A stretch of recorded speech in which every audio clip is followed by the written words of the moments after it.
A 10-year-old girl walks into a room full of outlaws and says 5 words that change everything.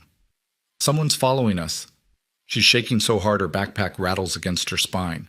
Outside, the Wyoming wind screams through a parking lot full of Harleys, and somewhere in the frozen dark, a black sedan idles with its headlights off. The police already told her mother to stop calling. Child Protective Services closed the file. The school counselor said she was imagining things. Nobody believed her. Nobody. Until a club president with 3 combat tours and a face full of scars looked into her eyes and saw something he recognized. Real fear. The kind that doesn't lie. What happens next will test every bond this brotherhood has ever built. Stay with me until the very end of this one. I promise you, it's worth it. If you're watching, hit that like button right now, drop a comment telling me what city you're tuning in from, and let's ride. The clubhouse smelled like motor oil and yesterday's coffee. It always did. Didn't matter what season, didn't matter who'd cleaned last. That smell had soaked into the walls of the Iron Raven's headquarters like a permanent scar, the way certain memories sink into bone and refuse to leave. 2 space heaters rattled in opposite corners of the main room, pushing warm air against the December cold that crept through every crack in the converted warehouse on the edge of Ridgemont, Wyoming. A town small enough that everybody recognized your truck, but large enough that nobody actually knew you. Cade Mercer sat at the bar with a cup of black coffee he hadn't touched in 20 minutes. His hands were wrapped around the mug like he was trying to absorb its heat through his knuckles, but his mind was somewhere else entirely. 3 tours in Afghanistan.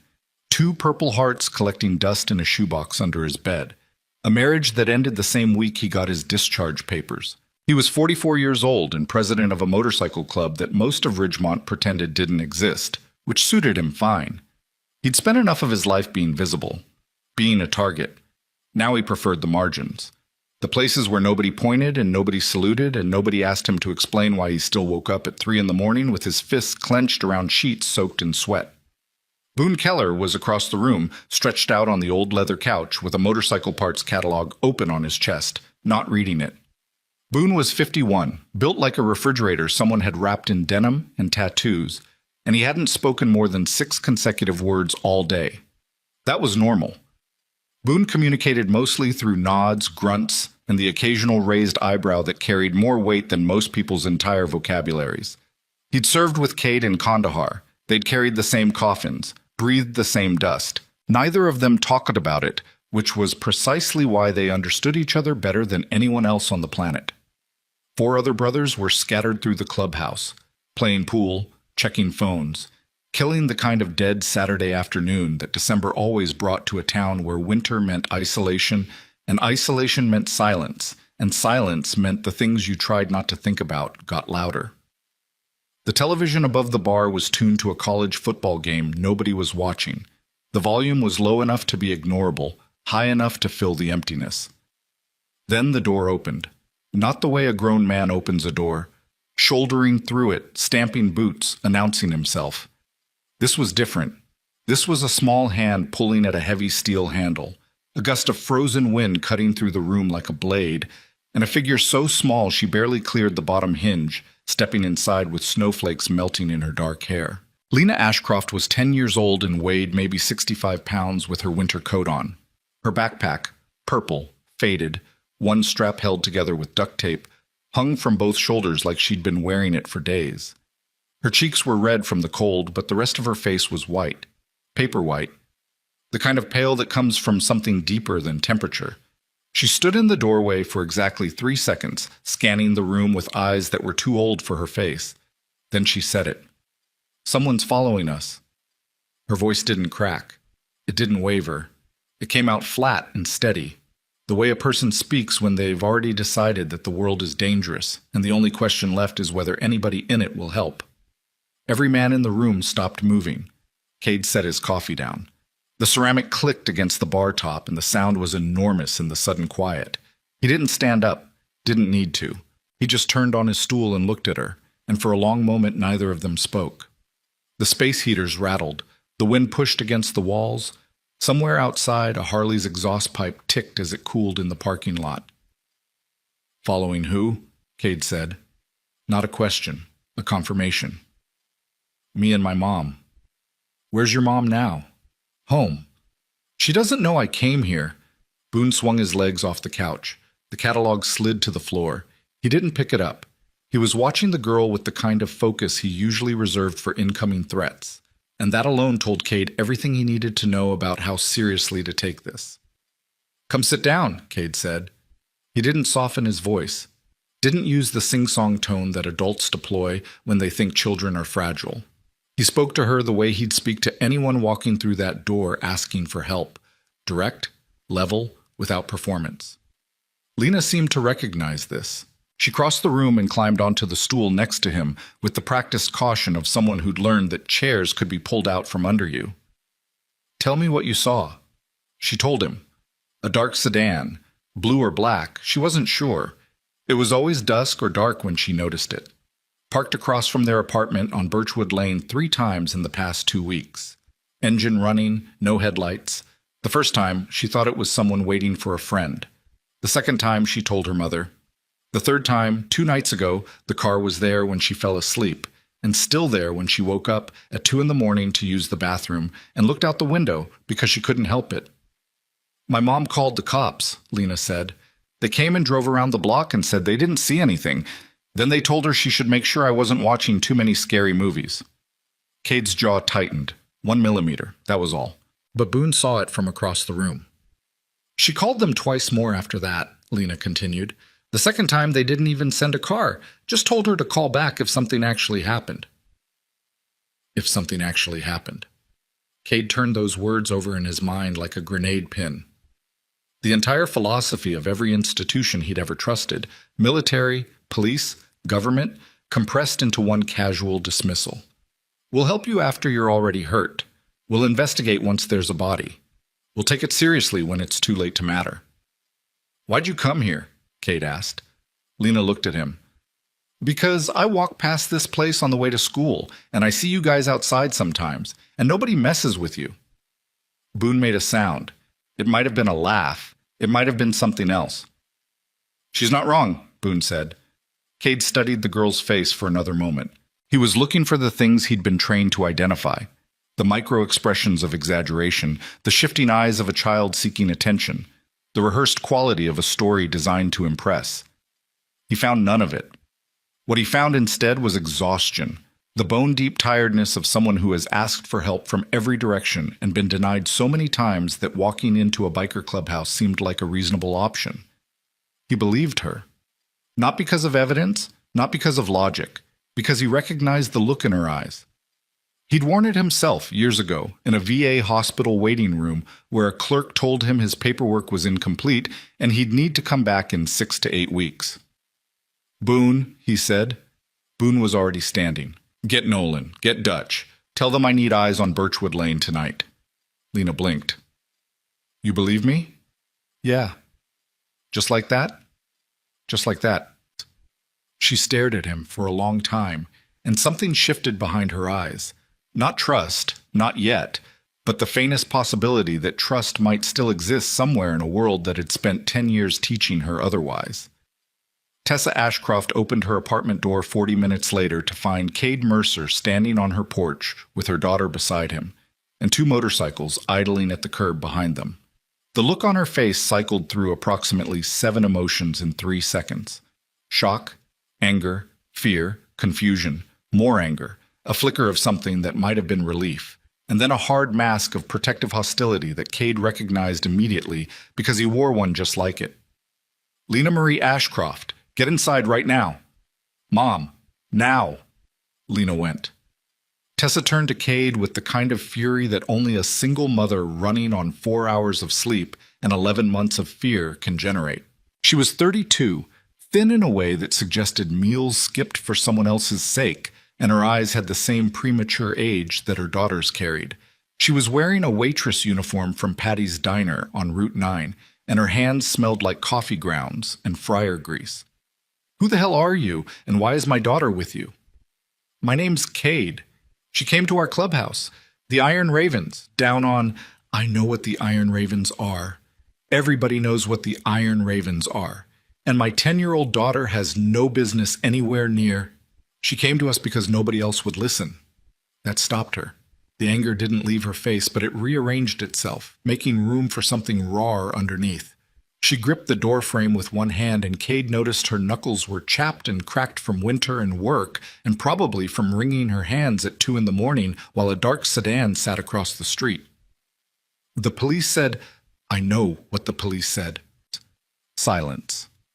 Wind cut down Birchwood Lane, carrying the smell of wood smoke and frozen earth. One of the Harleys at the curb rumbled low, its exhaust breathing white clouds into the dark. We're going to put some guys on your block tonight, Cade said. They won't bother you. You won't even know they're there unless you need to. Tessa searched his face. She was looking for the catch, the angle, the price. Because in her experience, Cade could read it in every line around her eyes, nothing came without a price. Help didn't exist without strings. Kindness was a down payment on obligation. Why? She said.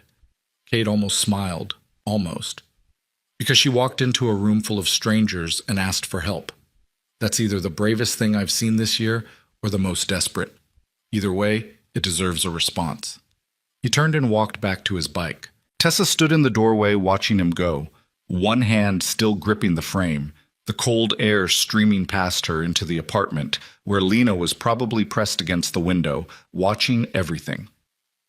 That night, Nolan Pierce and Dutch Ballard sat in a borrowed pickup truck on the corner of Birchwood and Elm with the engine off and the heater broken.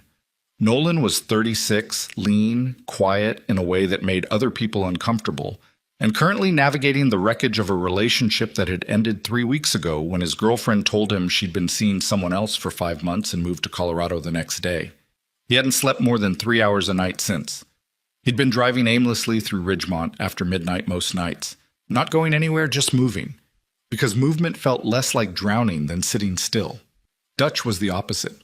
Loud when he needed to be, steady when it counted, built like a former high school linebacker who'd traded the field for a welding torch and a Sportster. He had a thermos of coffee and a bag of gas station jerky, and the patience of a man who'd once spent 14 hours lying in a hunting blind waiting for an elk that never showed up. They watched the street. Nothing moved. Birchwood Lane was a row of small houses and smaller apartments, porches with sagging steps, cars with rust along the wheel wells.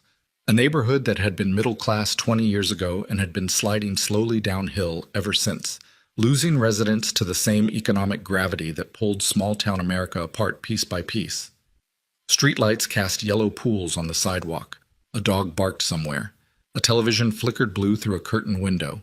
At 11:40, Nolan's phone buzzed. A text from Cade. Anything? Nothing, Nolan typed back. Stay till 3. I'll send relief. Copy. They stayed till 3. They came back the next night, and the night after that. And on none of those nights did a dark sedan appear on Birchwood Lane, which should have been reassuring. Instead, it was terrifying. Because a stalker who stops when bikers show up is a stalker who's watching closely enough to know that bikers showed up, and that meant whoever was in that sedan was patient, observant, and smart enough to wait. Cade sat in the clubhouse on Tuesday morning with his coffee going cold again and turned this over in his mind. The club's informal meeting had drawn 8 members, all seated around the scarred wooden table that served as their war room, their council chamber, their kitchen island. Smoke curled from an ashtray. Boots rested on chair rungs. The overhead light swung gently from a draft nobody could locate. So we're babysitting a neighborhood now, said Reno Vasquez, the club's sergeant-at-arms, from the far end of the table. Reno was 40, sharp-featured and chronically skeptical. He loved the club. He also loved reminding everyone when a mission was becoming a liability. We got businesses to run. We got our own problems. A kid asked for help, Boone said. Kids ask for a lot of things. This kid walked half a mile in the snow to a building full of strangers because every adult in her life failed her. That's not asking for things. That's survival.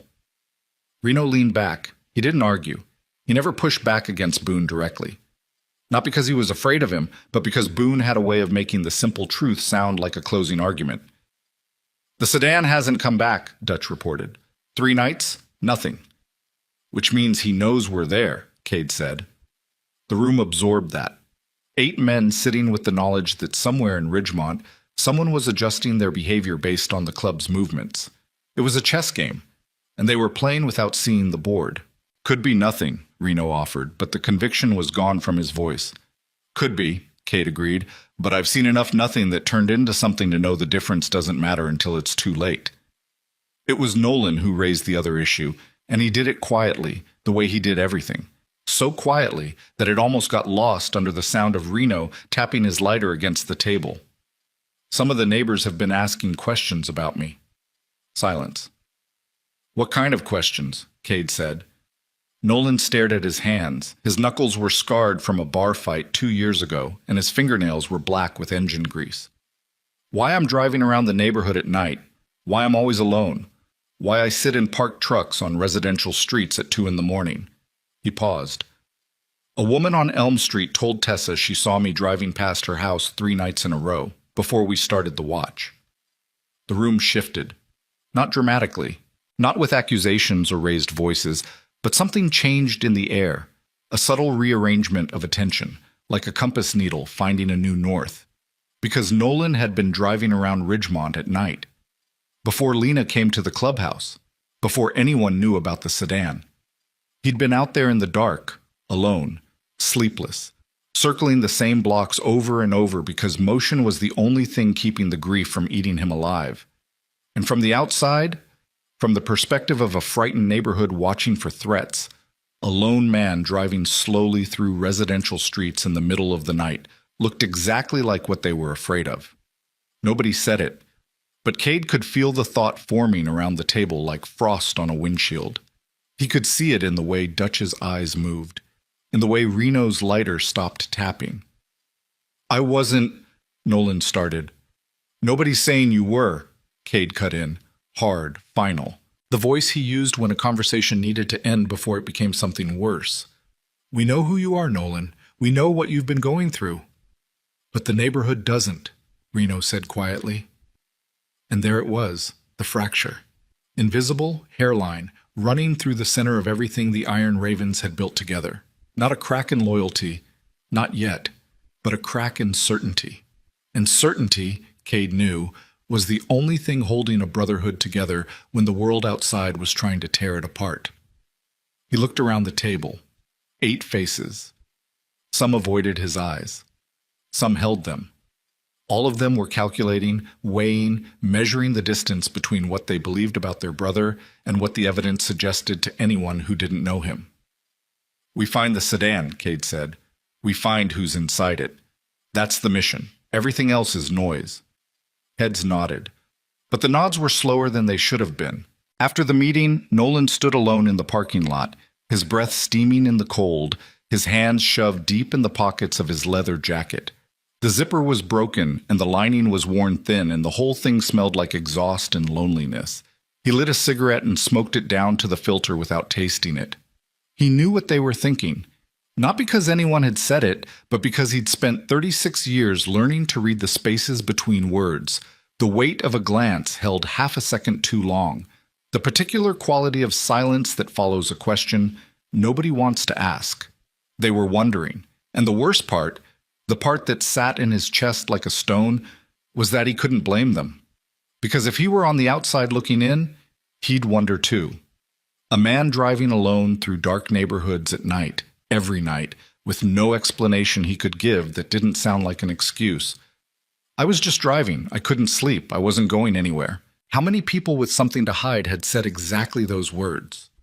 His phone buzzed, a text from a number he didn't recognize. He opened it. 4 words. No signature, no context. I know it's you. Nolan stared at the screen. The cigarette burned down between his fingers, the ash falling silently to the frozen asphalt. The wind picked up, carrying the distant sound of a train horn and the faint metallic tang of coming snow. He looked up from his phone and scanned the empty parking lot, the dark tree line beyond, the road leading back into Ridgemont where every streetlight now felt like an eye. Someone wasn't just watching the neighborhood. Someone was watching him. Nolan didn't sleep that night. He sat on the edge of his bed in the 1-bedroom apartment above Grady's Auto Supply on 3rd Street, staring at his phone like it was a loaded weapon someone had placed in his hand without instructions. The screen had gone dark 20 minutes ago, but the words still burned behind his eyes, 4 of them, arranged in the exact sequence designed to destroy a man who was already halfway gone. "I know it's you." He'd scrolled through every contact he had, checked every messaging app, run the number through 2 different search sites on his laptop, both of which returned nothing. A burner phone, a disposable number. Someone who wanted to say exactly 4 words and then vanish. The apartment was cold. The baseboard heater clicked and groaned, but produced a warmth so thin it evaporated before it reached the center of the room. Nolan sat in his boxers and a faded Henley with his leather jacket draped over his shoulders, like a blanket that smelled like everything he'd lost. Rides with Sarah, late-night gas station stops, the particular combination of her shampoo and highway air that had lived in the collar for months after she left, and was finally, mercifully fading. He thought about calling Cade, picked up the phone 3 times, put it down 3 times, because telling Cade about the text meant showing Cade the text, and showing Cade the text meant watching Cade's face as he read it, and Nolan wasn't sure he could survive the half-second delay between reading and reaction. That fraction of a moment where even a man like Cade would wonder.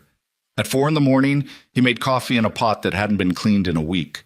The coffee tasted like rust and regret. He drank 2 cups standing at the window, watching 3rd Street, watching nothing, watching the dark. By 6, the sky had turned the color of a bruise, purple and gray and faintly yellow along the horizon, where the sun was trying and failing to break through the December overcast. Nolan pulled on jeans, boots, his jacket. He rode to the clubhouse in air so cold it felt like breathing glass. He didn't show anyone the text. Cade was already there. Cade was always already there. The man seemed to exist in the clubhouse the way certain pieces of furniture exist in a room, permanently, fundamentally, as though removing him would cause the entire structure to collapse. He was standing at the window behind the bar, holding his coffee with both hands, watching the parking lot with the same quiet vigilance he'd carried home from Kandahar and never set down. "You look like hell," Cade said without turning around. "Didn't sleep." "You haven't slept in 3 weeks." Nolan poured himself a cup from the pot Cade had already made. It was better than his. Everything at the clubhouse was better than what he had at home, which was part of the problem. The club was becoming his home, and a man who has nowhere else to go is a man who can be broken by the threat of exile.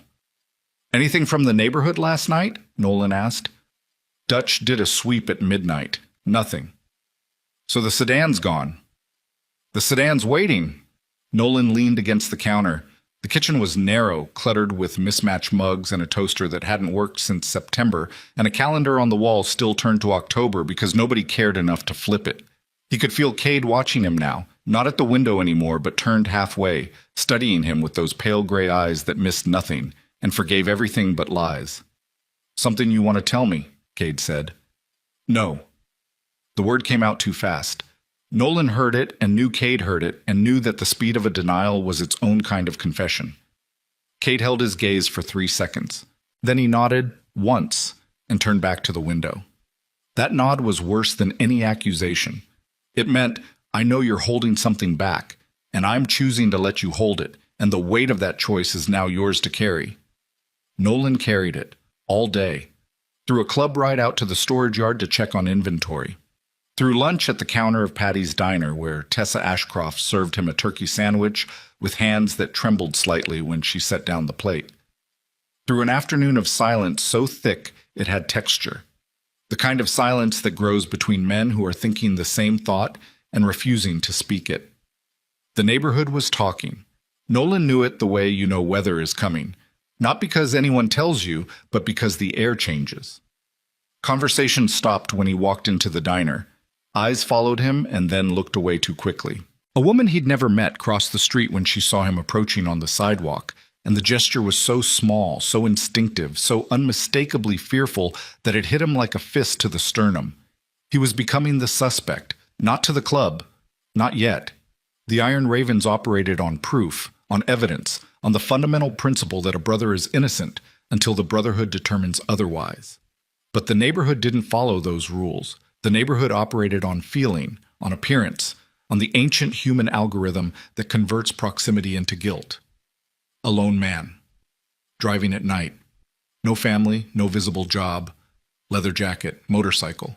The math was simple and devastating and wrong, and Nolan could see it hardening around him like concrete.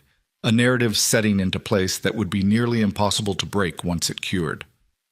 At 4 o'clock, Reno found him in the garage behind the clubhouse, pretending to adjust the chain tension on his Dyna. Reno leaned against the door frame and lit a cigarette and watched him work with an expression that could have been sympathy or suspicion or some alchemical combination of both. "I need to ask you something," Reno said. "Then ask. Those drives you were taking, before all this started, where exactly were you going?" Nolan's wrench stopped moving. He didn't look up. He could feel the grease on his fingers, the cold metal against his palm, the particular weight of a question that arrives disguised as casual, but is anything but. Nowhere. Nowhere isn't a place, Nolan. It is when you've got nothing left. Reno smoked. The garage smelled like oil and cold concrete and the faint sweetness of tobacco. A gust of wind rattled the corrugated metal door. "I'm not accusing you of anything," Reno said, "but I need you to understand what this looks like. A woman on Elm told her husband. Her husband told 2 guys at the hardware store. Those guys told their wives. By tomorrow, half of Ridgemont is going to think the guy stalking Birchwood Lane is one of ours. Let them think what they want. It's not about what they think. It's about what it does to the club. We're out there trying to protect these people. If they think the threat is coming from inside our cut, we lose everything. Credibility, access. The ability to do what Cade's trying to do." Nolan set the wrench down. He stood up slowly, his knees protesting the cold. He was eye level with Reno now, and the distance between them felt like a canyon. "You want me to stop writing at night. I want you to give me something I can work with, a route, a time frame, something that doesn't sound like a man with no alibi. I don't owe anyone an alibi. You owe the club the truth." There it was, the line that divided everything. Not an accusation, Reno was too smart for that, but a pressure. A lever applied to the exact point where loyalty meets suspicion, where brotherhood meets self-preservation, where the bond between men who've chosen each other as family meets the terrible arithmetic of doubt. Nolan stared at him. He thought about the text on his phone. "I know it's you." 4 words from a stranger that were doing more damage than a bullet, because a bullet at least has a direction, an origin, a trajectory you can trace. These words came from everywhere and nowhere, and they were reshaping reality around him. "I'll talk to Cade," Nolan said. "You should have already talked to Cade." Reno flicked his cigarette into the gravel and walked away. His boots made sounds like small detonations against the frozen ground. That evening, Cade called a second meeting. Not at the table, at the bar, which was less formal, more conversational, and therefore more dangerous because it blurred the line between official club business and personal confrontation. 7 members. No prospects. The door to the parking lot was closed against the wind, and the room smelled like leather and whiskey and the particular electric tension that precedes a storm. Cade stood behind the bar. He didn't pour himself anything. That was a signal. When Cade drank during a meeting, things were normal. When Cade didn't drink, things were about to get real. "I've got 2 problems," he said. "The first is that whoever's been stalking Birchwood Lane is smart enough to go dark when we show up. The second is that half the neighborhood now thinks the stalker is one of us." Nobody looked at Nolan, which meant everybody was thinking about Nolan. "I'm not going to ask Nolan to defend himself," Cade continued, "because in this club, a man doesn't have to prove he's innocent. The burden goes the other direction. But I'm going to say this." He paused. The overhead light caught the scar that ran from his left temple to his jaw. Shrapnel from an IED in Helmand Province that had killed 2 men on either side of him and left him with a face that looked like a roadmap of suffering. "If any of you have doubts, say them now, in this room, to his face, because I will not have this club eaten alive by whispers." Silence. Boots shifted on the floor. Someone coughed. The refrigerator behind the bar hummed its low, monotonous note. "Nolan," Boone said. Everyone turned. Boone was standing by the pool table, arms crossed, his enormous frame blocking the overhead lamp so that his face was half in shadow. He looked at Nolan with an expression that contained no judgment, no suspicion, no warmth, just the flat, unreadable calm of a man who has spent his life in situations where the wrong word gets people killed. Were you on Birchwood before or after the girl came to us? Before and after, Nolan said. Before, because I was driving everywhere. I didn't have a destination. I wasn't watching anyone. I wasn't parked. I was just moving. And after? After, because Cade asked me to be there. Can anyone confirm where you were on the nights the sedan was reported? No, I was alone. That's the whole point. I was alone because... He stopped, swallowed. The next words were going to cost him something. Because Sarah left, and the apartment feels like a coffin, and if I sit still long enough, I start thinking about things I don't want to think about. So I drive. That's it. That's the whole story. It's pathetic, and it's sad, and it's not criminal. The room held its breath. Cade watched Nolan's face the way a demolition expert watches a detonator, looking for the signs, the tells, the tiny indicators that determine whether something is live or inert. What he saw was pain, genuine, unperformable, bone-level pain. The kind that couldn't be faked because faking it would require experiencing it first. That's enough, Cade said quietly. Reno opened his mouth. Cade's eyes moved to him like a gun turret, and Reno's mouth closed. I said that's enough. A phone buzzed. Dutch pulled his out, glanced at the screen, and his face changed. The shift was subtle, a tightening around the eyes, a slight parting of the lips. But in a room full of men trained to read danger, it was as loud as a gunshot. What? Cade said. Dutch turned the phone around. A text from a number none of them recognized. Wrong house. Wrong street. Wrong biker. The room went cold. Not metaphorically. Nolan could feel the temperature change, could feel the blood draining from his own face, could feel the collective weight of 7 men processing the same terrible realization simultaneously. Someone was watching them. Not just the neighborhood. Not just Nolan. The club. Someone knew about the surveillance. Someone knew which biker was on which street. Someone was close enough to monitor their movements and composed enough to taunt them about it. Cade took Dutch's phone. He read the message twice. His face didn't change. His hands didn't shake. But when he set the phone down on the bar, he set it down gently, the way you set down something explosive. Same type of message, Nolan said. His voice was barely audible. I got one last night. Every head in the room turned to him. What did it say? Cade asked. Nolan pulled out his phone, handed it over, watched Cade's eyes move across the 4 words, and then lift to meet his. Why didn't you show me this? Because I knew what it would look like. Cade stared at him. The scar on his face seemed deeper in the harsh light, a canyon of old violence cutting across features that had seen too much and forgiven too little, starting with himself. He set Nolan's phone next to Dutch's on the bar. 2 phones, 2 messages, 2 threads of the same web. Someone's running us, Boone said from the pool table.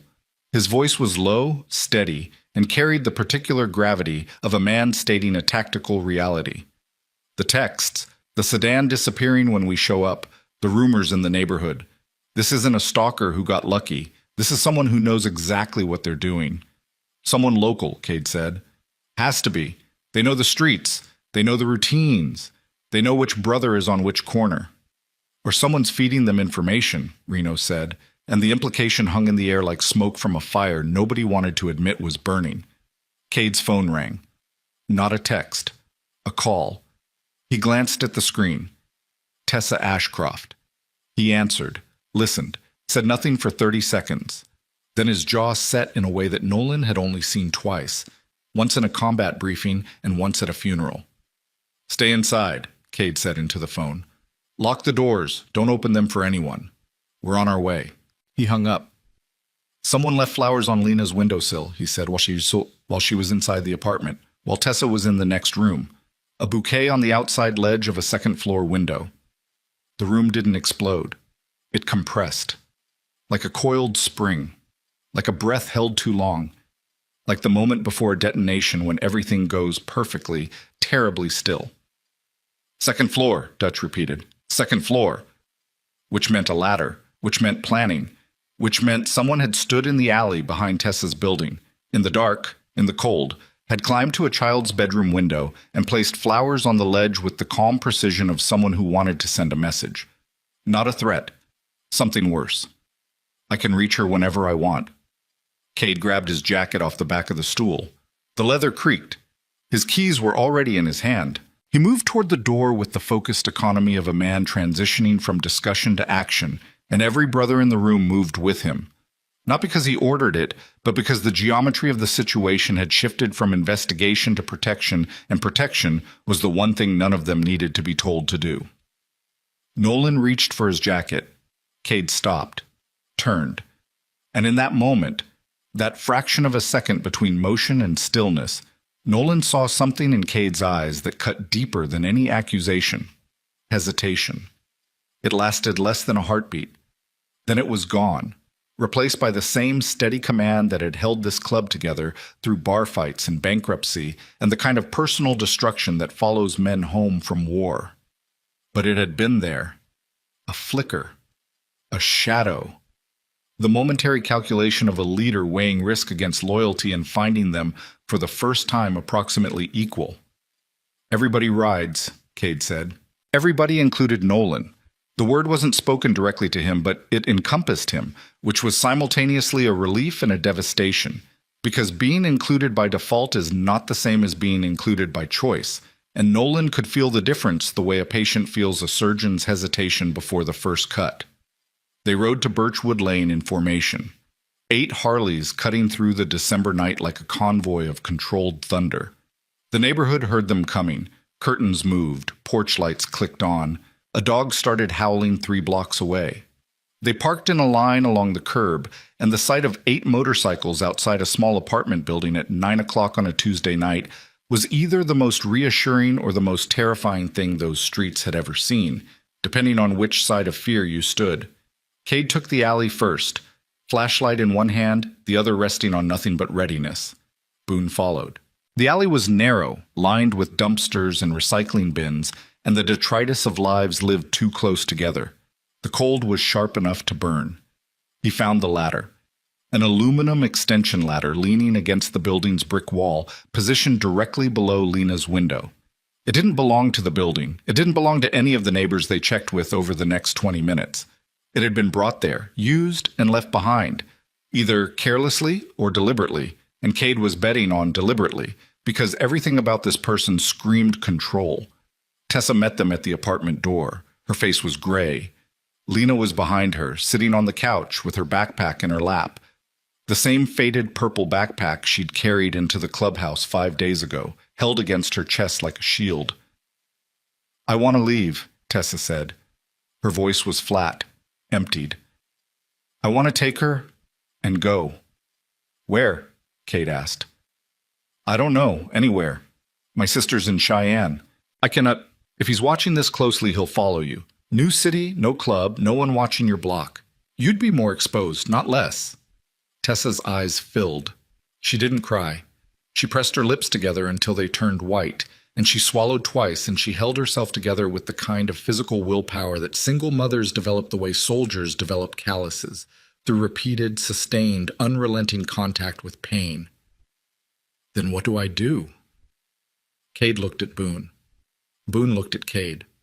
A conversation happened between them that required no words and lasted approximately 2 seconds. "You move into the clubhouse," Cade said. "Both of you. Tonight. We'll pack what you need. The apartment stays empty. And then? And then we use it." Tessa stared at him. Behind her, Lena looked up from her backpack. The girl's eyes moved between Cade and her mother with the preternatural awareness of a child who has learned to read adult faces the way other children read picture books. "You want to use our home as bait," Tessa said. Cade didn't flinch, didn't dress it up, didn't soften it. "Yes." Tessa's hand found the doorframe again. That same gesture from their first meeting, gripping the wood like an anchor in a current that was pulling her somewhere she didn't want to go. "What if he doesn't come back?" "He'll come back. The flowers weren't a goodbye. They were a promise." Tessa looked at her daughter. Lena looked at Cade. And in the circuit of those 3 gazes, mother to daughter, daughter to stranger, stranger to the void of everything he couldn't guarantee, the decision was made without words. They packed in 40 minutes. 2 suitcases, a box of school supplies, Lena's stuffed rabbit that she tried to hide under her jacket because she was 10 and too old for stuffed animals, and too young to realize that nobody in that room would judge her for needing something soft in a world this hard. Cade and Boone stayed behind after the others escorted Tessa and Lena to the clubhouse. They stood in the empty apartment, listening to the building settle around them. The refrigerator hummed, a faucet dripped. The flowers on the windowsill, white chrysanthemums, Cade noted, the kind sold at every gas station and grocery store, untraceable, sat in a chipped coffee mug Tessa had placed them in before she realized what they meant. "We sleep here," Cade said. "Shifts, 2 men, rotating, lights off, no bikes outside. We make this place look occupied, and we wait." Boone nodded. He walked to the window and looked down at the alley where the ladder had been. His reflection in the glass was ghostly, translucent, a big man made insubstantial by darkness. "How long?" Boone asked. "As long as it takes." "And Nolan?" Cade didn't answer immediately. He picked up one of the chrysanthemums from the mug and turned it between his fingers. The petals were white and perfect and completely ordinary. The kind of flower that means nothing. The kind of flower that, placed on a child's windowsill by an unknown hand in the middle of the night, means everything.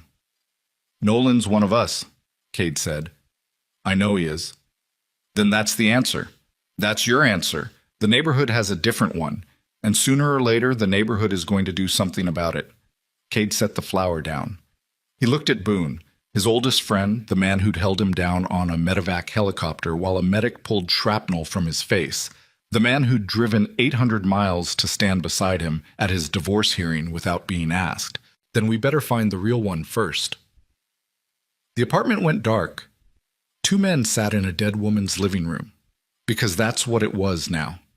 A space emptied of life, hollowed out, left as a shell to attract something that moved through the darkness with the patience of a predator who had already proven he could reach a child's window without being seen. Outside, the temperature dropped to 14 degrees. The wind died. Ridgemont went silent. And somewhere in that silence, a phone rang in an apartment on the east side of town. A young man answered. He listened for 12 seconds. Then he smiled, a quick practice smile, the kind that lives on a face built for charm, and said 3 words into the receiver before hanging up. "They moved out." The line went dead. The young man set the phone on his kitchen table, next to a spiral notebook filled with addresses, routines, and names written in neat, careful handwriting. He flipped to a new page. At the top, in block letters, he wrote, "Iron Ravens Clubhouse," and beneath it, in smaller script, 2 words that would change everything. "She's there." The first night in the empty apartment taught Cade something he already knew, but had spent years trying to forget. That waiting is the most violent thing a human being can do. Not waiting for something pleasant, waiting for a threat that may or may not materialize, in darkness, in silence, with nothing but your own breathing and the creak of a building settling into cold, and the knowledge that the next sound you hear could be the one that changes everything. He and Boone sat in Tessa's living room with the lights off and the curtains drawn, and 2 chairs pulled to opposite sides of the room so they could cover both the front door and the hallway leading to the bedrooms. The apartment smelled like Tessa, coffee grounds and lavender hand lotion, and the faintly chemical sweetness of the industrial cleaner she used on the diner tables. Personal items were still scattered across surfaces she hadn't had time to clear. A hairbrush on the bathroom counter, Lena's drawings taped to the refrigerator, a horse, a house with a chimney, a motorcycle that was surprisingly accurate for a 10-year-old. Cade stared at the motorcycle drawing in the thin gray light leaking through the curtain's edge. A child had drawn that. A child who associated motorcycles with safety. The weight of that sat in his chest like a stone. "Movement," Boone whispered. Cade's hand went to the flashlight beside his chair. Not a weapon. They weren't carrying in a residential building with neighbors on every side, just light, the most basic tool of revelation. Boone was at the window, one finger pulling the curtain back a 1/4 inch. His eye pressed to the gap. His breathing had changed, slower, deeper, the automatic downshift of a body preparing for contact. "Cat," Boone said after 5 seconds. "You sure?" "Orange tabby.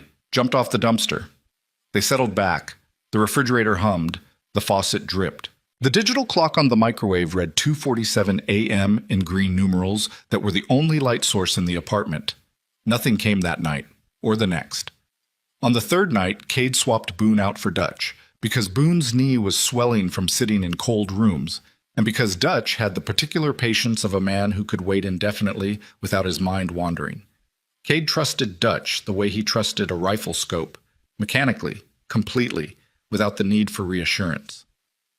They sat in the dark, and they waited, and at 1:15 a.m., Cade's phone vibrated. A text from Reno at the clubhouse. Problem. Come back. He didn't elaborate. Reno never elaborated in text. If it required more than 2 words, he said it face-to-face, which meant this was a face-to-face problem, which meant it was serious. Stay, Cade told Dutch. Call me if anything moves. He rode back to the clubhouse in air so cold the moisture in his nostrils froze with each breath. The streets of Ridgemont were empty, just asphalt and streetlights and the occasional raccoon freezing in its tracks as his headlights swept past. The town felt like a held breath, like something crouching. The clubhouse lights were on. All of them. That was wrong. At 1:30 in the morning, the clubhouse should have been dark except for the bar light and maybe the bathroom. Full illumination meant a gathering. Full illumination at this hour meant a crisis. He parked, killed the engine, sat for 3 seconds in the silence that follows a Harley's last rumble, that particular emptiness where the world rushes back in to fill the space the engine occupied. Then he walked inside. 7 men stood in the main room, not sitting, standing. The body language was wrong. Too much distance between them. Arms crossed. Weight shifted to back feet. The posture of men who have divided into sides without admitting it. Nolan was standing alone by the far wall, next to the jukebox that hadn't worked in 2 years. His face was gray. Not angry, not defensive. Gray.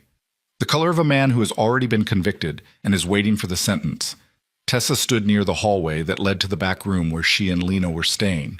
Her arms were wrapped around herself and her eyes were red, and she was looking at Nolan with an expression that contained too many things to name. Fear, confusion, something that might have been the beginning of betrayal. What happened? Cade said. Reno stepped forward. He had something in his hand.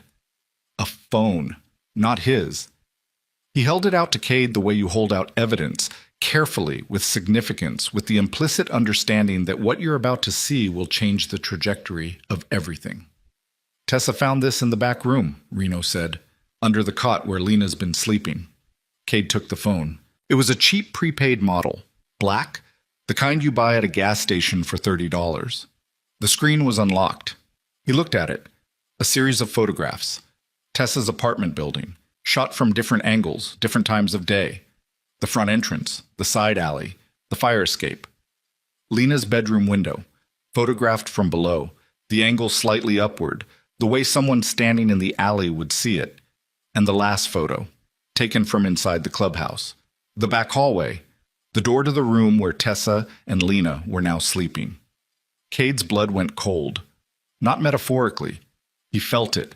A physical sensation of temperature dropping in his veins, his hands going numb, his vision narrowing to a point. He looked up. Where was this exactly? Under the cot, Tessa said. Her voice was tight, controlled, the voice of a woman holding herself together with wire.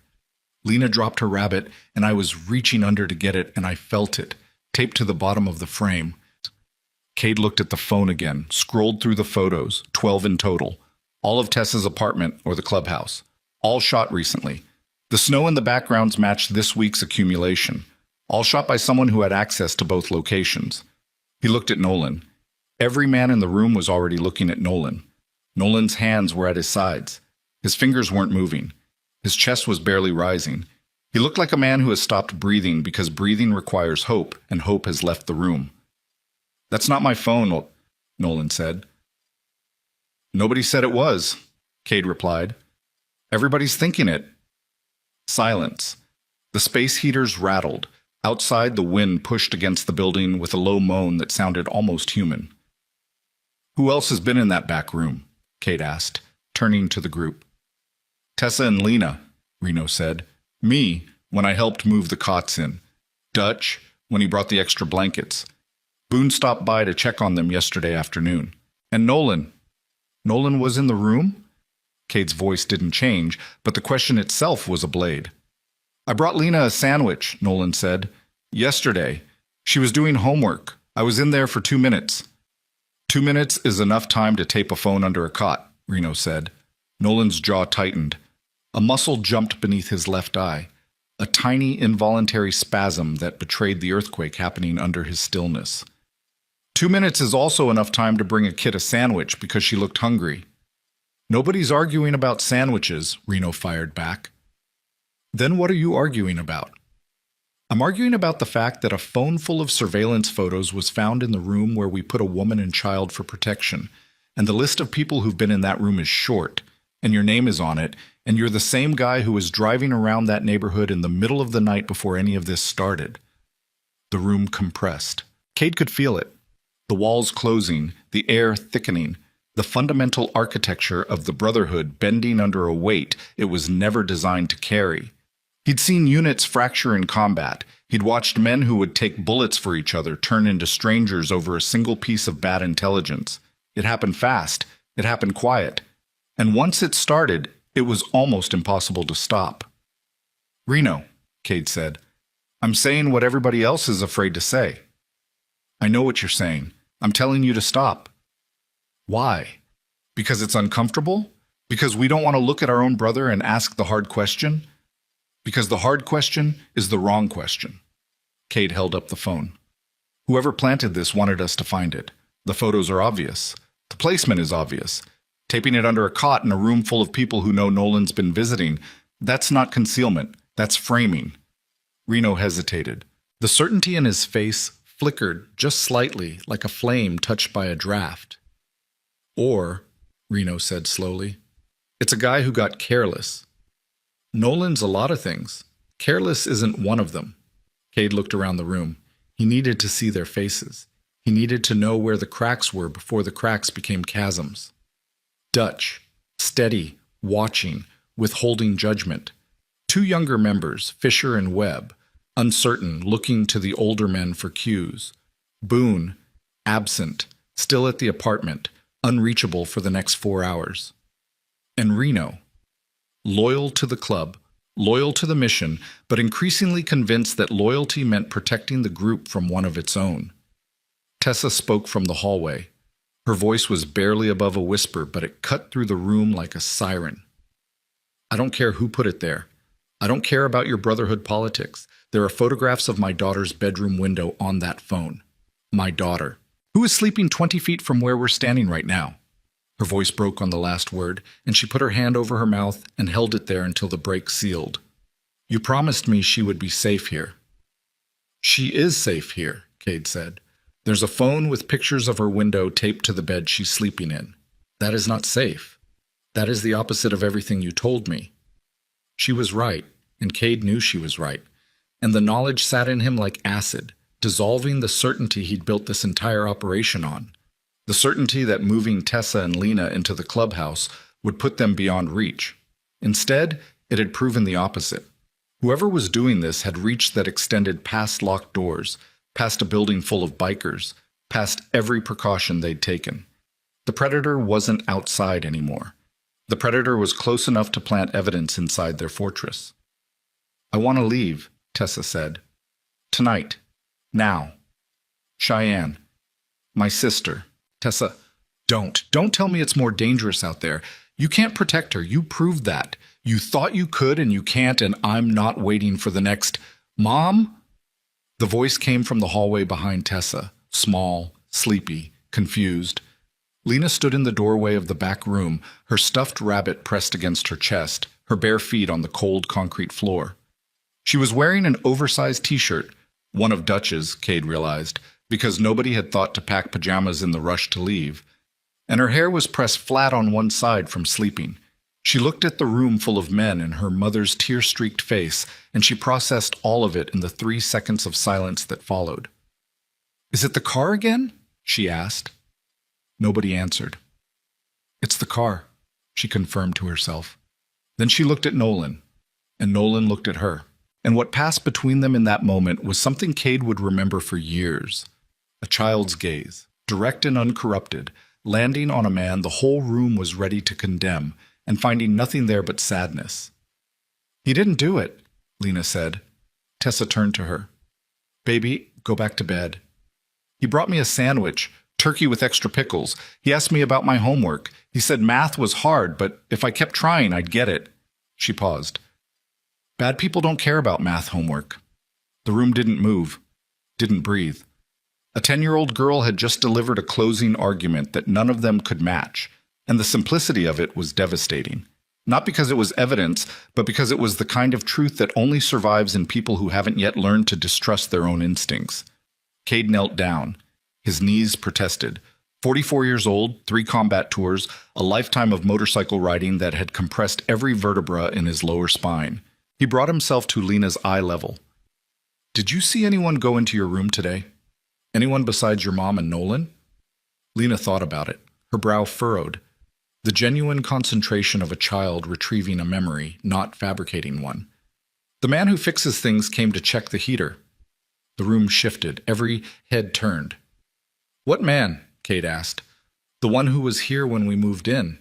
He helped us carry stuff. Mom said he was nice. He had a red jacket." Tessa's face changed. The anger drained out of it, replaced by something worse. Recognition. The slow, sickening click of a puzzle piece falling into a place you didn't know existed. "Evan?" Tessa said. Cade stood up.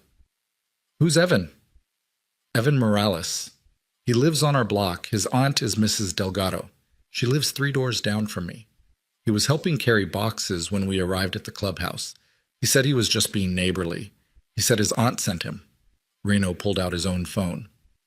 "Mrs. Delgado. The older woman who organizes the block parties? Who knows everyone?" "She knows everything about everyone," Tessa said.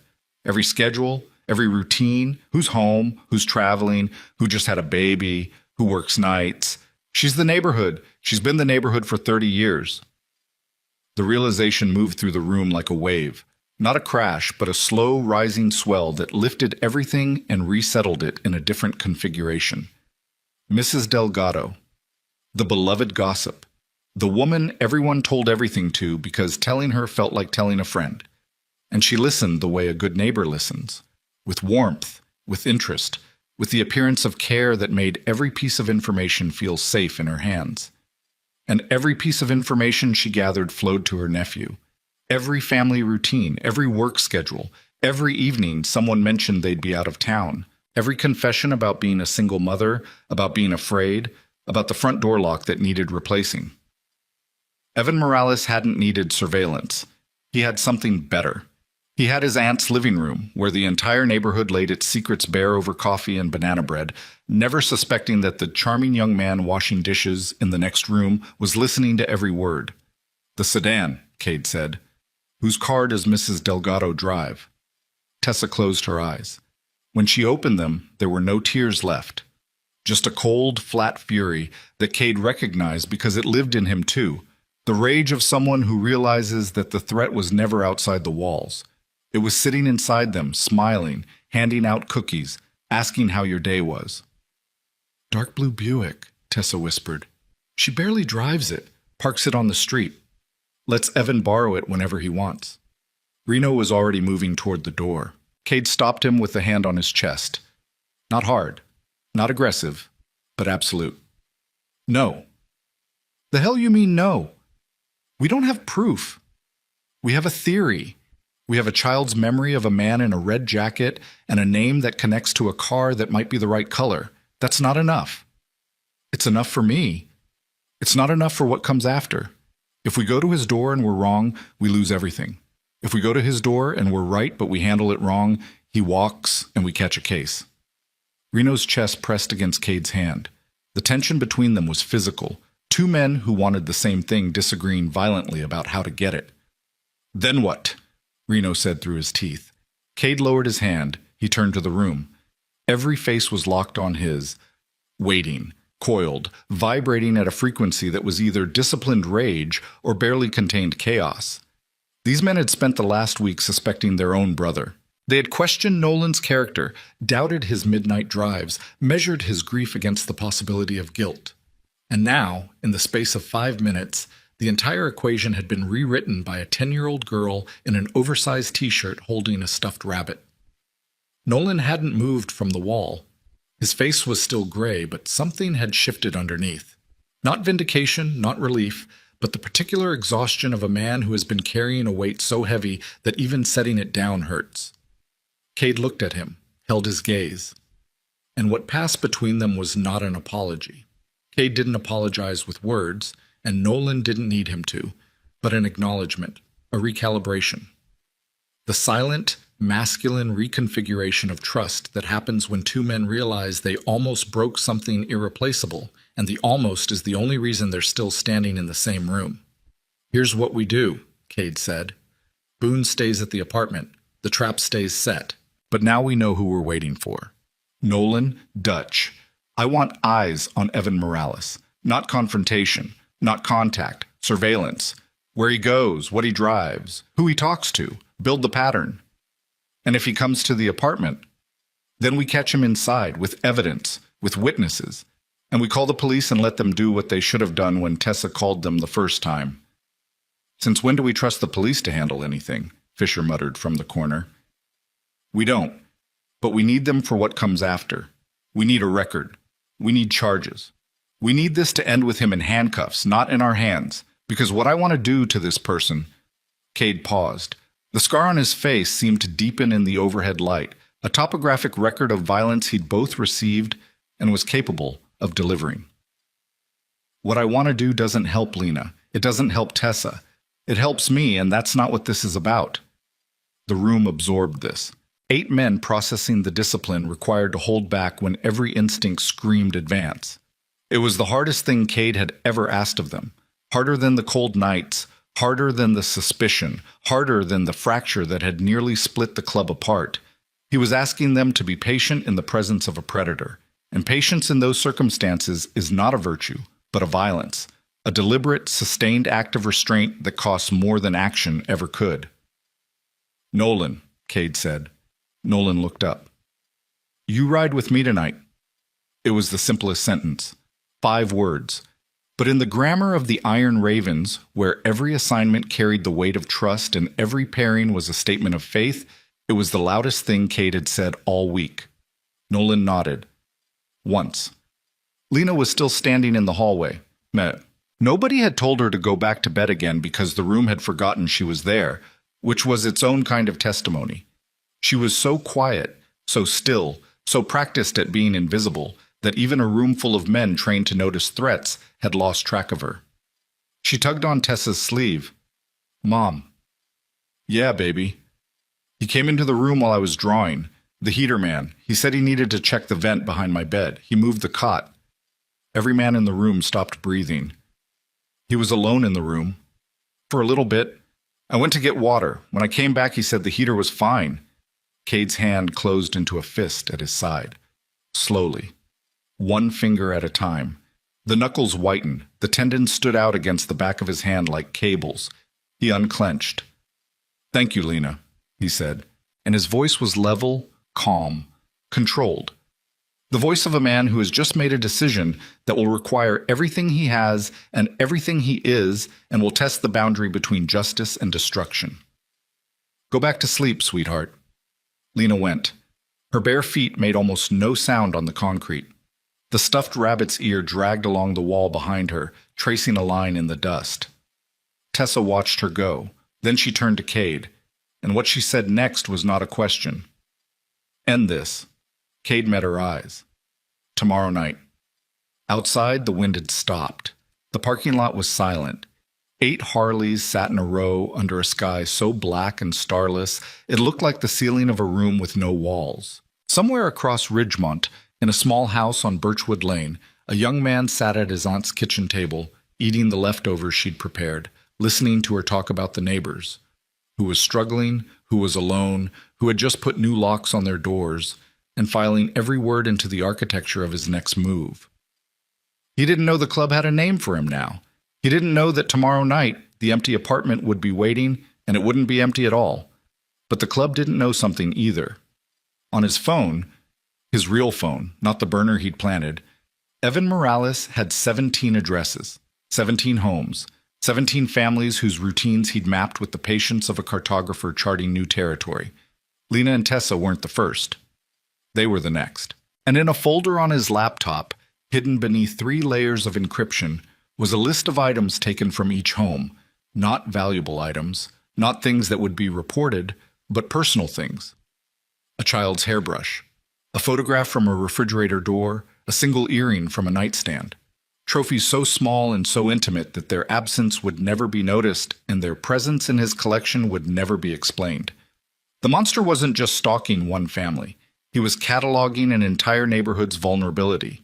And tomorrow night, when Cade and his brothers sat in the dark apartment waiting for a burglar, what would walk through that window would be something far worse, something patient, methodical, and intimate in a way that would force every man in the Iron Ravens to confront a darkness they thought they'd left behind in the desert, in the war, in the places where the line between protector and destroyer disappeared completely. They prepared the apartment the way Cade had prepared ambush positions in Helmand, with patience, precision, and the quiet understanding that everything depended on the seconds between contact and control. No room for error, no margin for hesitation, no second chances once the darkness delivered what they were waiting for.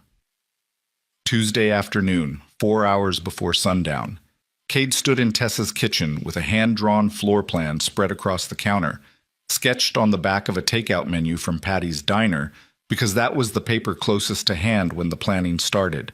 The layout was simple: front door, kitchen, living room, hallway, 2 bedrooms, bathroom.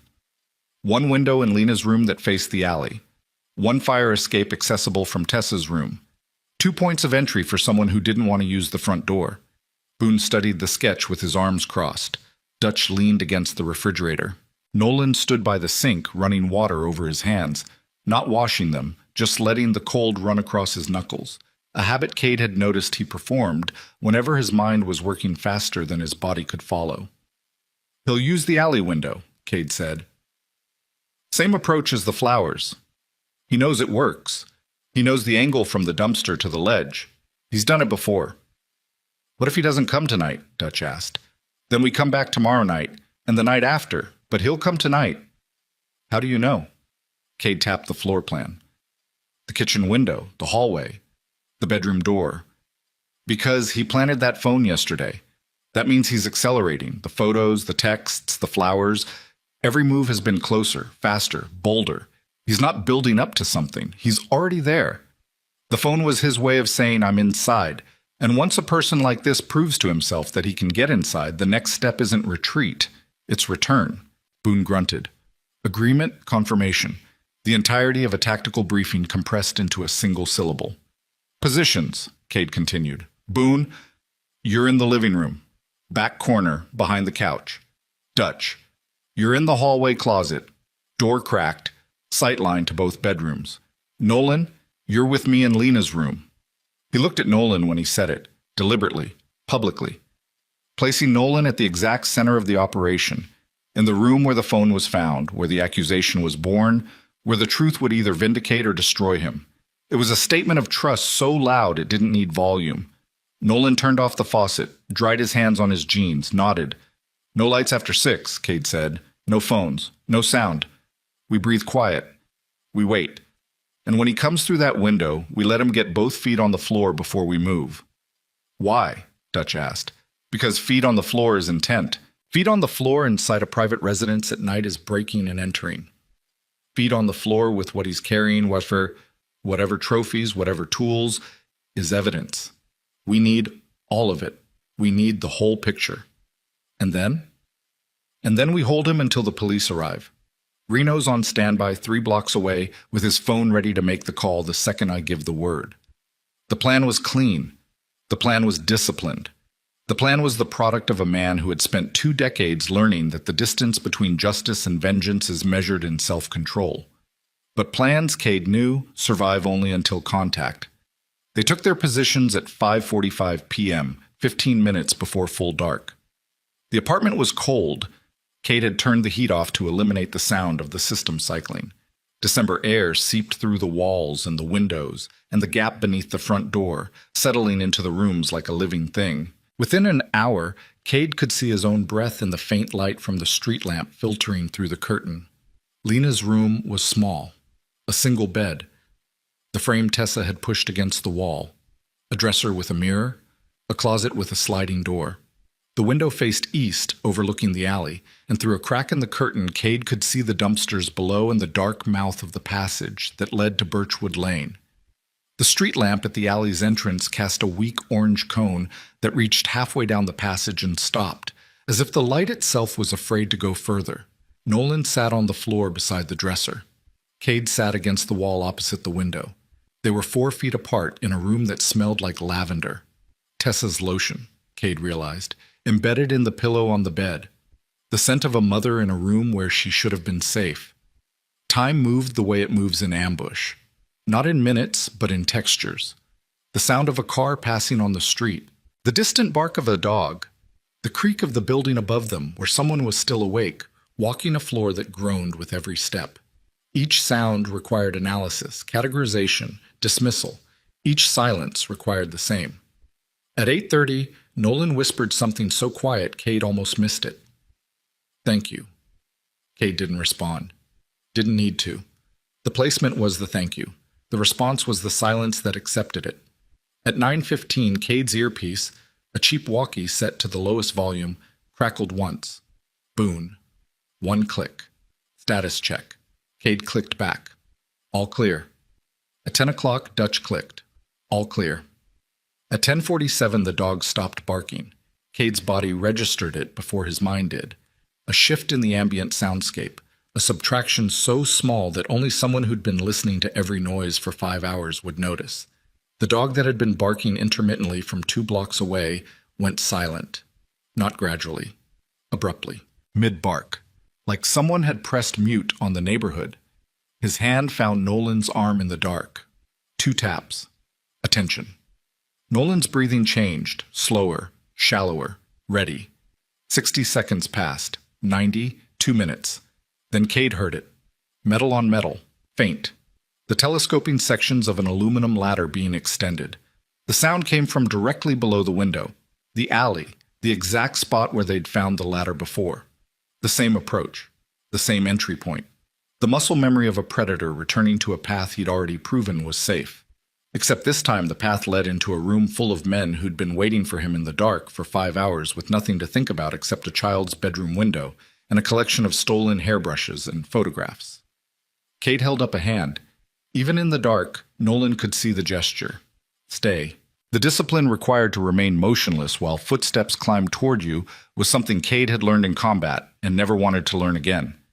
Every cell in his body screamed move, intercept, confront. But the plan required patience. The plan required the window. The ladder settled against the brick with a soft thud. Weight transferred onto the bottom rung. A slight groan of aluminum under pressure. Then another rung, another. The climber was moving carefully, testing each step, pausing between rungs to listen for response. He was practiced. He was calm. He had done this before. The curtain moved, not from wind, from proximity. Someone's hand on the exterior of the glass, feeling for the latch. Cade had left it unlocked, deliberately. An invitation disguised as oversight. A click. The latch released. The window slid upward. Cold air flooded the room. Not the stale interior cold they'd been sitting in, but the living, moving cold of a Wyoming December night, carrying the smell of snow and exhaust and the metallic tang of frozen metal. Through the gap between the curtain panels, Cade saw a shape, a silhouette, hands gripping the sill, a leg swinging over, 1 foot on the floor. Wait.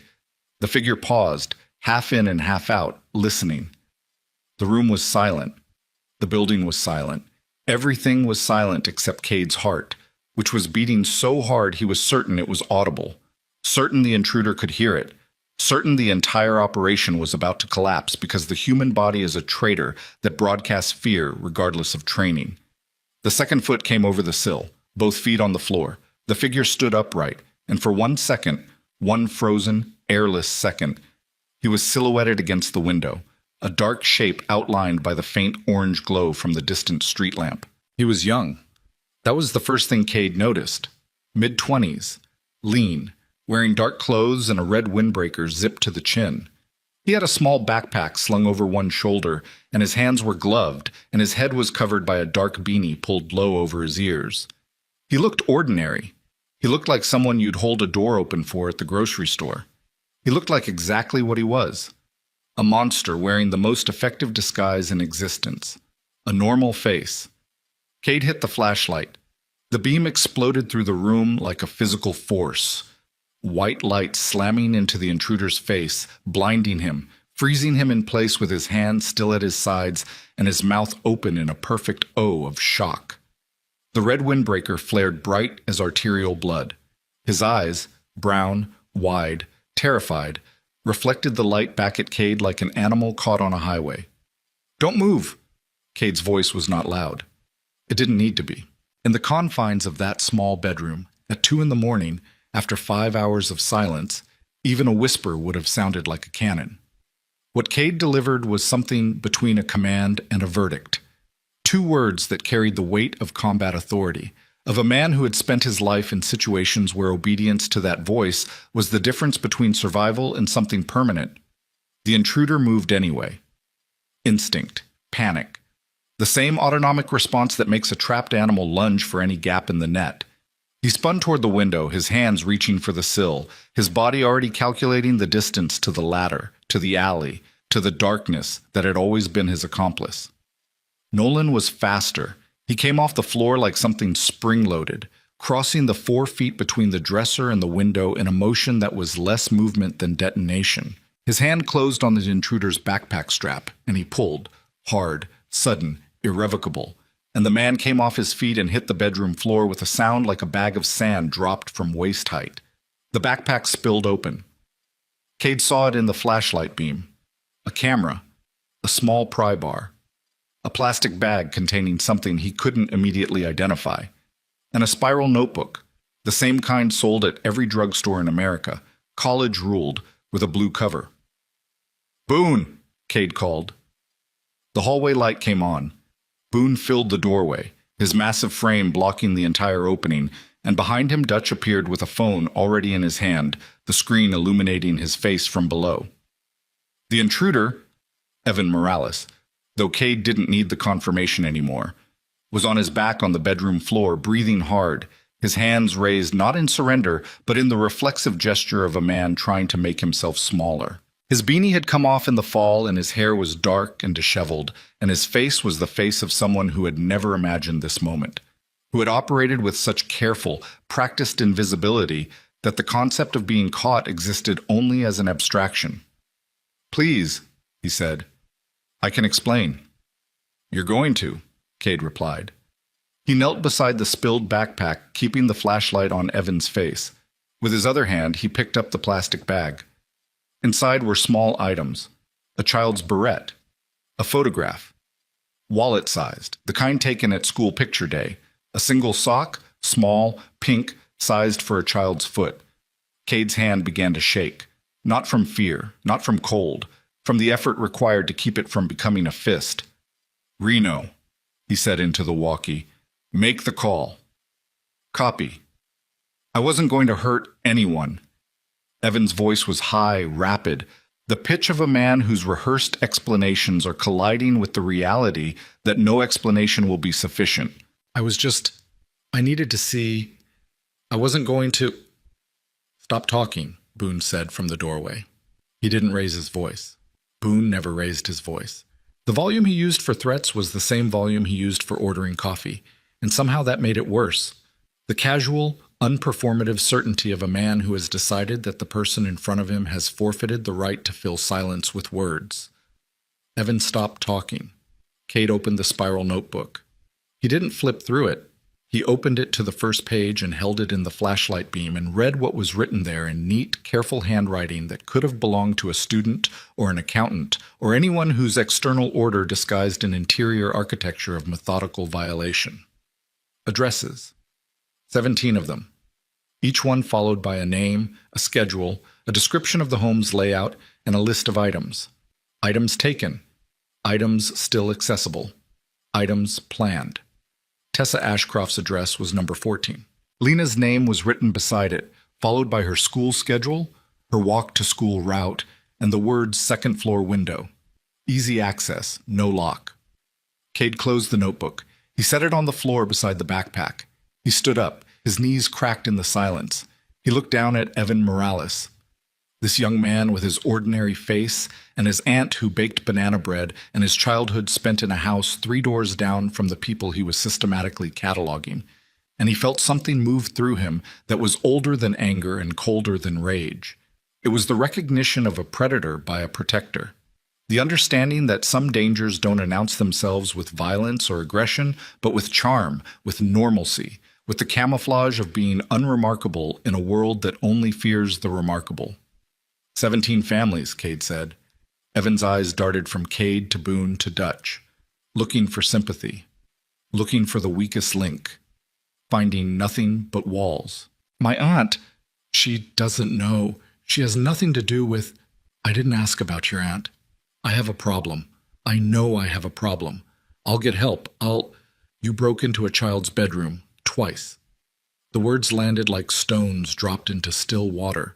Each one created a ripple that expanded through the room, through the men standing in it, through the building, through the night. Nolan was still standing by the window. He hadn't moved since pulling Evan to the floor. His hands were at his sides, and in the harsh overhead light, his face was a study in something Cade had never seen in him before. Not anger, not vindication, but a profound and devastating exhaustion. The exhaustion of a man who has been accused of being a monster and is now standing 3 feet from the real one. 3 weeks, Nolan said quietly. 3 weeks I've been carrying your shadow. 3 weeks the club's been looking at me like I'm the thing they need to protect people from. 3 weeks of my brothers wondering. Evan looked at him, opened his mouth. I don't want to hear it. Nolan's voice didn't rise. It compressed, got smaller and denser and harder. I don't want your explanation. I don't want your story. I want you to know what you did to my family while you were doing what you did to theirs. Sirens. Distant but approaching. The sound entered the room through the open window along with the cold air and the faint smell of snow, and it changed the atmosphere the way a tide changes a beach, not dramatically but completely. Dutch stepped back into the hallway and looked toward the front door. 2 minutes. Cade looked at Boone. A conversation happened in the space between their eyes. They'd had this conversation before, in different rooms, in different countries, standing over different men who had done different terrible things. The conversation was always the same. Do we let the system handle this? Yes, even though the system failed them in the first place. Yes, even though it will probably fail them again. Yes, because the alternative makes us what he is. Blue and red light swept across the curtain, tires on asphalt, car doors opening, boots on the front steps. Cade walked to the front door and opened it. 2 officers stood on the porch with flashlights and hands near their belts, responding to a breaking and entering call from an address they probably recognized. The same address where a woman had called 3 times about a dark sedan and been told to stop watching scary movies. We caught your intruder, Cade said. He's in the back bedroom. He's unarmed. He's not injured. There's a backpack with evidence and a notebook with 17 addresses. The first officer looked past Cade into the apartment. The second officer looked at Cade, at the leather jacket, the scars, the iron raven's patch on his chest, and performed a rapid, visible calculation. Biker, clubhouse. Breaking and entering, his hand moved closer to his belt. Who are you? Cade Mercer. I'm a friend of the family. Friend of the family sitting in a dark apartment in the middle of the night? Yeah, that's how friends work when the police don't. The officer's jaw tightened, but his partner was already moving down the hallway, following Dutch's directions, and within 30 seconds the radio chatter confirmed what Cade already knew. The suspect was in custody, the evidence was visible, and the scope of the situation was larger than a single break-in. They brought Evan Morales out through the front door in handcuffs. The red windbreaker was vivid against the dark uniforms on either side of him, a patch of color in a world of black and blue and gray. He walked with his head down and his shoulders rounded and the posture of collapse, not physical but psychological, the architecture of pretense falling away now that the audience had changed from bikers to badges. Cade stood on the porch and watched. Boone stood beside him. Dutch and Nolan were in the apartment, showing the second officer the backpack, the notebook, the window. 17, Boone said. Cade didn't respond. How long do you think? Years, maybe longer. Boone exhaled. The breath hung in the air, white and heavy. And the aunt? She really didn't know? That's not our problem tonight.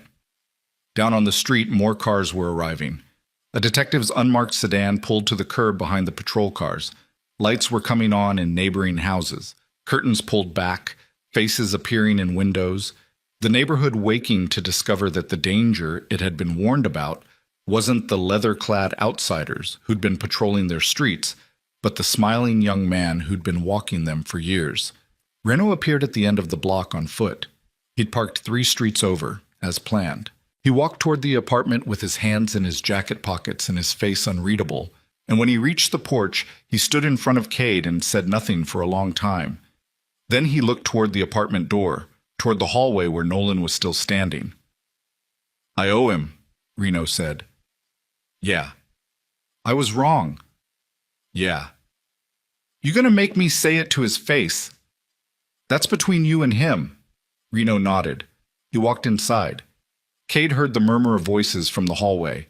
Reno's lower, more careful, stripped of the combative edge that usually defined him, and Nolan's barely audible response. He couldn't make out the words. He didn't try. Some conversations exist only for the people having them, and listening from the outside would diminish what they meant. The detective approached the porch. She was mid-40s, sharp-eyed, wearing a heavy coat over a suit that suggested she'd been pulled out of something she'd rather be doing. She had a notebook of her own, a leather-bound one, professional, the kind carried by people who write things down because they matter. Mr. Mercer. Detective. You want to tell me how 4 members of a motorcycle club ended up conducting a stakeout in a civilian residence? I want to tell you that a mother called your department 3 times about a stalker outside her daughter's window. 3 times. The 3rd time, nobody even showed up. The detective's pen stopped moving. She looked at Cade with an expression that was not defensive but also not surrendering. The practiced neutrality of a professional who knows that the criticism is valid but isn't going to acknowledge it on a porch at 2 in the morning. We'll need statements from everyone involved. You'll get them. And the notebook. You opened it? I did. That could be a problem for the chain of evidence. The problem for the chain of evidence is that there are 17 families in that notebook who were never warned, never checked on, never given the basic courtesy of someone giving a damn. The notebook is open. The evidence is there. Whether a biker looked at it first is your department's problem, not mine. The detective held his gaze. Something shifted behind her eyes. Not agreement, not exactly, but the recognition that the man in front of her had done what her department hadn't, and the mathematics of that situation were not in her favor. Stay available, she said. All of you. We're not going anywhere. She walked down the steps. Cade watched her cross the street to her car, open the door, pause, and look back at the apartment building, at the row of motorcycles along the curb, at the lights in the windows where neighbors were standing, watching, beginning the long process of understanding that the world they thought they lived in was not the world they actually lived in. Cade's phone buzzed. A text from Tessa. Is it over? He looked at the screen. 3 words. The weight of a mother's fear compressed into a question so simple it almost didn't need answering. He typed back 2 words. He's caught. 30 seconds later, another text. Can we come home? Cade looked at the apartment. At the open window in Lena's room, where the curtain moved in the wind. At the ladder still leaning against the wall in the alley, tagged now with yellow evidence tape. At the porch where he stood, in the cold, at 3 in the morning, wearing a leather jacket that smelled like exhaust and other people's fear. He typed, Soon. Tomorrow. Let us clean up first. He didn't mean clean the apartment. He meant clean the feeling, the residue of violation, the invisible stain left by someone who had moved through a child's space with intentions that no amount of scrubbing could fully erase. He meant making it safe again. Not just physically, not just structurally, but in the way a home needs to feel safe, in its air, in its walls, in the way a child's feet sound on the floor when she runs to the kitchen for a glass of water at midnight without checking behind her. Boone appeared beside him. They stood on the porch together, shoulder to shoulder, watching the blue and red lights paint the snow in alternating colors. The cold was brutal now, deep into single digits, the kind of cold that finds every gap in clothing, every patch of exposed skin, every vulnerability. Neither of them moved to go inside. 17 families, Boone said again. I heard you the first time. Just making sure it lands. It landed. It had been landing since Cade opened that notebook. 17 addresses. 17 blueprints of vulnerability. A catalog of human weakness assembled with the care of an architect and the patience of a collector who was never going to stop because stopping wasn't in the design. Evan Morales hadn't been building toward a single act. He'd been building a system. And systems don't end. They expand. Until someone stands in front of them and says, no. Cade looked down the block. The neighborhood was awake now, fully, irreversibly. People stood on porches in bathrobes and winter coats, holding coffee mugs and phones, talking to each other across the gaps between houses in voices that carried through the cold air with unusual clarity. He could hear fragments. The Delgado boy, motorcycle club, 17, Tessa's daughter. The raw material of a new narrative replacing the old one. The story of the neighborhood was being rewritten in real time, and for the first time, the bikers in that story were not the villains. They were the reason the story had an ending at all. Nolan walked out onto the porch. He stood on Cade's other side. 3 men in a row, breath steaming, leather creaking in the cold. He didn't say anything. He pulled a cigarette from his jacket pocket, lit it, and smoked it slowly while the lights flashed and the radios crackled and the night began its long, slow turn toward morning. Cade looked at him. You good? Nolan took a drag, held it, let it out in a stream of white that the wind carried away instantly. No, he said, but I'm here. Cade nodded. That was enough. Being here.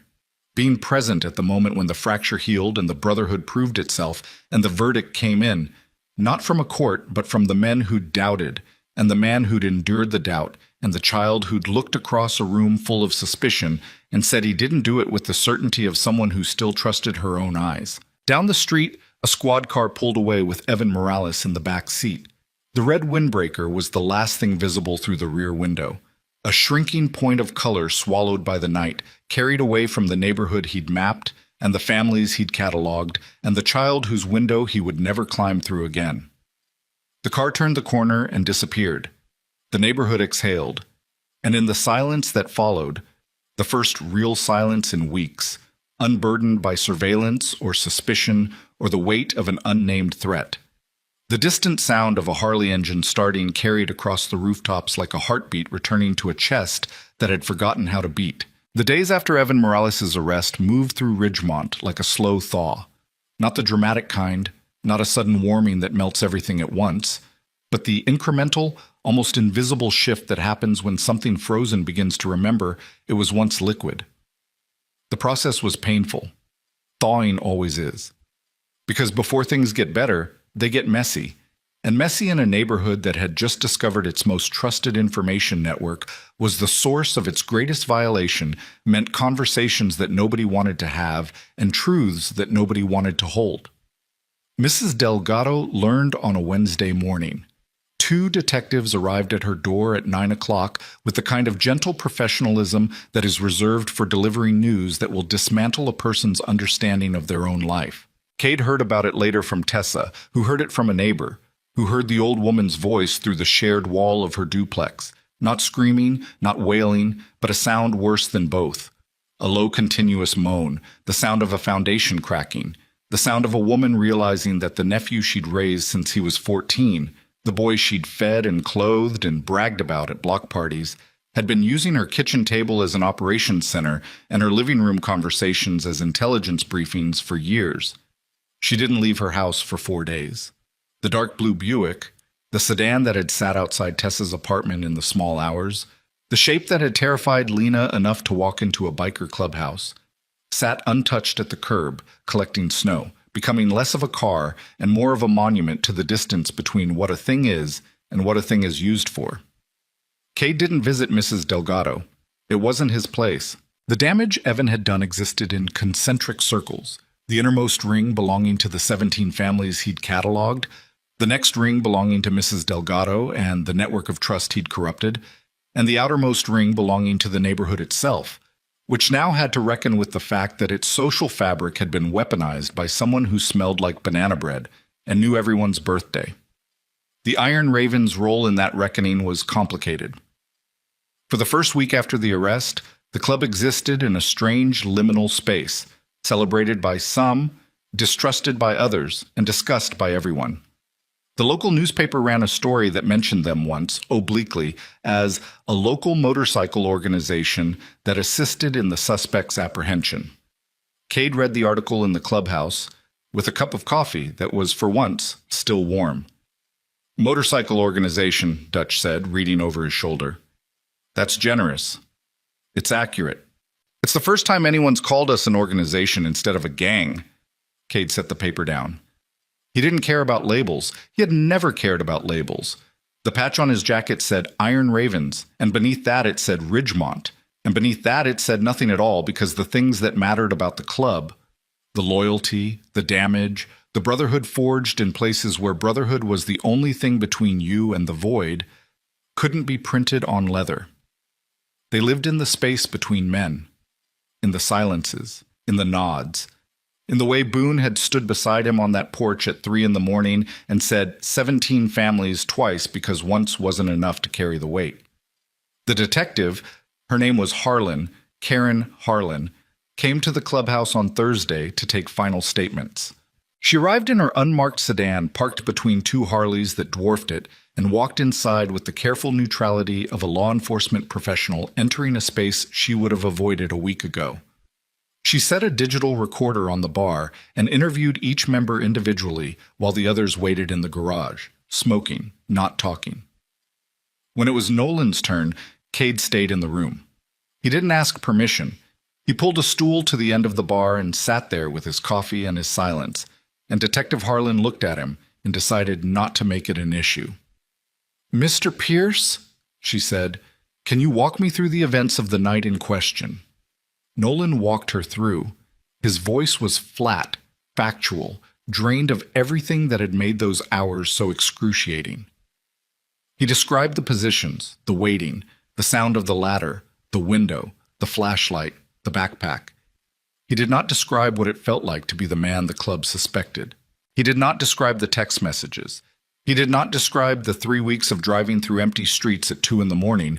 because his apartment felt like a coffin, and movement was the only alternative to something darker. Those things were not for a police recorder. Those things lived in the space between brothers, and that space was not public. When the interview ended, Detective Harlan turned off the recorder and sat for a moment, looking at her notes. Then she looked at Cade. "The notebook," she said. 17 addresses. We've made contact with all of them. Most didn't even know anything was missing. A hairbrush here, a photograph there. Things small enough that their absence was attributed to misplacement. Cade said nothing. "If you hadn't caught him, we wouldn't have. Not for a long time, maybe not until—" She stopped. The sentence had a destination that neither of them wanted to visit. "The department is going to take some heat for the missed calls. Tessa Ashcroft's reports, the ones that weren't followed up on. They should. I'm not going to argue with you. I'm not asking you to." She closed her notebook, stood up, looked around the clubhouse, at the scarred bar, the dead jukebox, the space heaters, the motorcycle parts on shelves, the photographs on the wall of men in leather standing beside machines that most of the world considered threatening, and these men considered essential. "For what it's worth," she said, "what you did matters." Cade nodded. He didn't thank her. Gratitude from law enforcement was a currency he'd stopped trying to earn decades ago, not because it was worthless, but because earning it required performing for an audience that hadn't shown up when the performance actually mattered. The time for the department to matter was when Tessa called. The time for acknowledgement was now, and now was too late to be anything more than a footnote. Harlan left. The unmarked sedan pulled out of the parking lot, and Cade watched it go from the window behind the bar, holding his coffee, standing in the exact spot where he'd been standing the afternoon Lena walked in. Tessa and Lena moved back into the apartment on Friday. Cade and Boone and Dutch spent Thursday cleaning it. Not the police tape kind of cleaning, which had already been done, but the real kind. The kind that involves scrubbing floors and washing windows and replacing the curtain in Lena's room because the old one had been touched by hands that had no right to touch anything in that space. Dutch installed a new lock on the window, a deadbolt, heavy duty, the kind that requires a key from both sides. Boone replaced the latch on the front door. Cade repainted Lena's windowsill because the evidence technicians had left fingerprint powder in the cracks, and he didn't want her to see it. He was on his knees with a paintbrush when Tessa arrived. She stood in the bedroom doorway with a paper bag of groceries in one arm and watched him paint with slow, careful strokes, covering the gray residue with white, erasing the physical evidence of violation the way no one could erase the psychological kind. "You don't have to do that," she said. "I know." "Cade." He looked up. She was leaning against the doorframe. That gesture again, the one she'd used the first night, gripping the wood for balance. But this time the grip was different, less desperate, more grounded. The hold of someone who is standing in her own doorway because it is her doorway and she has decided to stay. "Thank you," she said. The words were simple, 2 syllables. But the way she said them, with the full weight of 3 weeks of terror and displacement and the particular exhaustion of a single mother who has been running for so long that standing still feels like a radical act, transformed them into something larger than gratitude. It was acknowledgement, recognition. The admission that a stranger had done for her what the entire structure of civil society had failed to do, and the cost of that admission was the abandonment of the belief that the system would ever be enough. Cade stood up. His knees protested. Paint was drying on his fingers. "She's safe," he said. "That's the part that matters." "Is she? Really?" He understood the question. Not is she safe right now, in this moment, with locks on the windows and bikers on the street, but is she safe in the way a child needs to be safe? Fundamentally, permanently, in the architecture of her understanding of the world. Because Lena had learned something in the past 3 weeks that couldn't be unlearned. She had learned that danger wears a normal face, that the person at your door might be cataloging your vulnerabilities while smiling, that the system designed to protect you will tell you to stop watching scary movies while the monster climbs your window. "She's 10, Cade said. "She's going to carry this. But she's also going to carry the fact that she walked into a room full of strangers and asked for help, and it worked. She's going to remember that part too." Tessa's eyes filled. She blinked twice. Hard, the way people do when crying is not an option, but the alternative, the dry, compressed alternative of holding everything inside, has become physically impossible. "She drew you," Tessa said. "What?" "On the refrigerator, the motorcycle drawing, the one that was there when you were staying here. She drew it the day after she came to the clubhouse. She told me it was a picture of the man who listens." Cade looked at the refrigerator, visible through the bedroom door. The drawings were still there. Tessa hadn't taken them down during the move. The horse, the house, the motorcycle. He'd seen the motorcycle drawing during the stakeout and thought a child had drawn a machine. She'd drawn a person. He turned back to the windowsill and picked up his paintbrush because if he kept looking at that refrigerator, he was going to feel something he'd spent 20 years keeping in a box labeled Kandahar, and opening that box required more courage than catching a predator in a dark room. And he wasn't ready. Not yet. Maybe not ever. But the box moved. Just slightly. A shift in weight he felt behind his sternum. The lid didn't open, but it loosened. That evening, the club gathered at the clubhouse. Not for a meeting, not for business. Just for the gathering itself. The simple act of being in the same room, occupying the same air, sharing the same silence that had nearly been destroyed by 3 weeks of suspicion and fracture, and the particular poison of doubt that eats brotherhood from the inside. 8 men.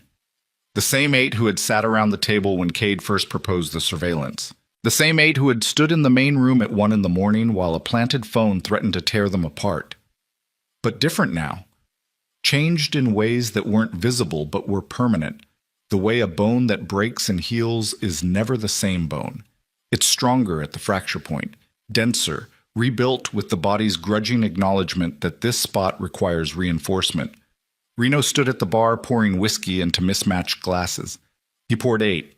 He carried one across the room to Nolan, who was sitting in the chair by the dead jukebox, the same spot he'd occupied the night of the accusation, as if returning to the scene of the wound was part of healing it.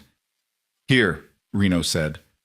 Nolan took the glass, looked at it, looked at Reno. "I was wrong," Reno said. "I was wrong, and I said things in front of the club that I shouldn't have said, and I don't have an excuse. You were protecting the club. I was afraid. There's a difference." Nolan held the glass for a moment. The whiskey caught the overhead light and glowed amber, warm, the color of something that burns going down and spreads warmth after the burning stops. He raised the glass. Reno raised his. They drank simultaneously, and the gesture was not forgiveness, not yet, maybe not ever fully, but it was continuation. The decision to keep going in the same direction despite the damage, the choice to remain brothers in a world that had given them every reason not to be. Cade watched from the bar. He was doing what he always did, observing, measuring, cataloging the emotional architecture of his club, the way a structural engineer assesses a building after a quake, looking for weaknesses. Finding, instead, the places where the stress had revealed strength that wasn't visible before the test. Boone settled onto the stool beside him. The big man moved carefully. His knee was still swollen, the legacy of too many cold nights in a chair that wasn't designed for a man his size. He had a glass of whiskey in one hand and a phone in the other. "News alert," Boone said. "DA's office is filing charges tomorrow. Multiple counts. The notebook's admissible." "Good." "They're also opening an internal review into the department's handling of Tessa's calls." "Better." Boone put the phone away. He drank. He set the glass down with the particular gentleness of a large man who has learned that everything he touches requires calibration. "You ever think about what would have happened if Lena hadn't walked through that door?" Boone asked. Cade had thought about it. Every night since. The alternative history played out in his mind with the clarity of a combat scenario. Lena continuing to walk past the clubhouse on her way to school, looking at the Harleys, wondering, but never stopping. The sedan continuing to appear. The phone calls continuing to go unanswered. Evan Morales continuing to refine his system, adding addresses, collecting trophies, climbing windows in the dark while the neighborhood slept, and the police filed reports that nobody read. The alternative history ended in a place Cade refused to visit. He stopped the scenario before it reached its conclusion every time, the way you stop a falling object before it hits the ground. Not because you can actually stop it, but because imagining the impact requires a cruelty toward reality that he wasn't willing to exercise. "She did walk through that door," Cade said. "That's the only version that matters." "But why us? Why here?" "Because she saw us. Because we were visible. Because we were the thing the neighborhood was afraid of, and she was more afraid of everything else." Boone considered this. So being frightening saved her. Being present saved her. Being frightening just meant nobody argued with us while we did it. At 8 o'clock, the door opened. Tessa stood in the entrance, snow in her hair, Lena beside her. The girl was wearing a new coat, puffy, blue, the kind of aggressively cheerful winter gear that mothers buy as an act of optimism against the cold, and she was carrying a plate covered in aluminum foil. "We brought cookies," Lena announced. She said it the way she said everything, directly, without performance, as if the act of bringing cookies to a room full of bikers was the most natural thing in the world. She walked to the bar, set the plate down, and peeled back the foil to reveal chocolate chip cookies that were slightly burned on the edges and slightly underdone in the centers, and absolutely, unmistakably homemade. "I made them," she said. "Mom helped with the oven part." Dutch took one, bit into it, chewed with the solemn concentration of a man evaluating something important. "Best cookie I've ever had," he said. "You're lying." "Maybe, but I'm eating it, so does it matter?" Lena grinned. The grin transformed her face, erased the premature age from her eyes, the caution from her posture. The 10-year-old's approximation of adult wariness that she'd been wearing like armor since the first night she walked through that door. For 3 seconds, she was just a kid who baked cookies and brought them to people she wasn't afraid of anymore. Nolan took a cookie from the plate. Lena watched him. "Extra pickles next time," she said. He looked at her. The reference landed. The turkey sandwich, the homework, the math being hard but worth trying. The moment in the back room when he'd been a stranger bringing food to a frightened child, and she'd been a child deciding whether strangers could be trusted. That moment had become evidence, not legal evidence, the kind of evidence that exists between people who have shared something that neither of them fully understood at the time, but both of them would remember. Deal, Nolan said.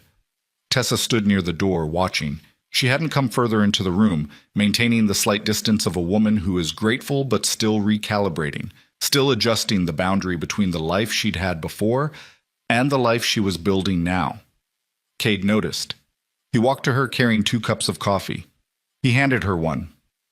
"You didn't have to bring her here tonight," he said. "She wanted to come. She's been talking about it all day. She wanted to bring cookies to her bikers." Her bikers. That's what she calls you. All of you. My bikers. As in, "Mom, my bikers caught the bad guy." As in, "Mom, can we go see my bikers this weekend?" Cade looked at the room, at Lena distributing cookies with the authority of a hostess at a party she was running, at Dutch and Fisher and Webb eating them with exaggerated enthusiasm, at Boone, who was holding a cookie in his enormous hand with the delicacy of a man handling a live grenade, examining it like it contained classified intelligence, at Nolan, who was sitting with his back against the wall and a cookie in his hand and the first genuine expression of peace Cade had seen on his face in a month. "She can come whenever she wants," Cade said. Tessa sipped the coffee. Her eyes moved to Nolan, stayed there. "He's different since this ended," she said. "Quieter, but not the bad kind of quiet. More like the kind of quiet where someone's actually sleeping at night." Cade didn't comment. He'd noticed it too. The change in Nolan that had nothing to do with vindication and everything to do with the slow, grinding process of a man who'd been drowning, discovering that the water had receded enough to breathe. The breakup with Sarah was still there. The loneliness was still there.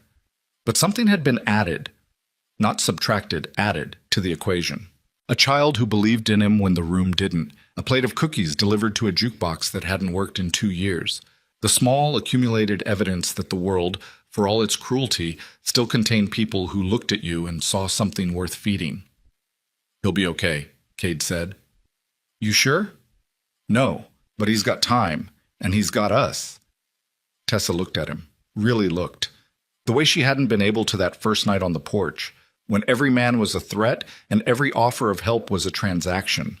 Now she looked at him the way you look at a wall that has held, not with admiration, not with romance, but with the profound, exhausted recognition that some structures are exactly what they appear to be, and trusting them is not naive but necessary. "Thank you," she said again, but differently this time. Lighter, less like a debt and more like a fact.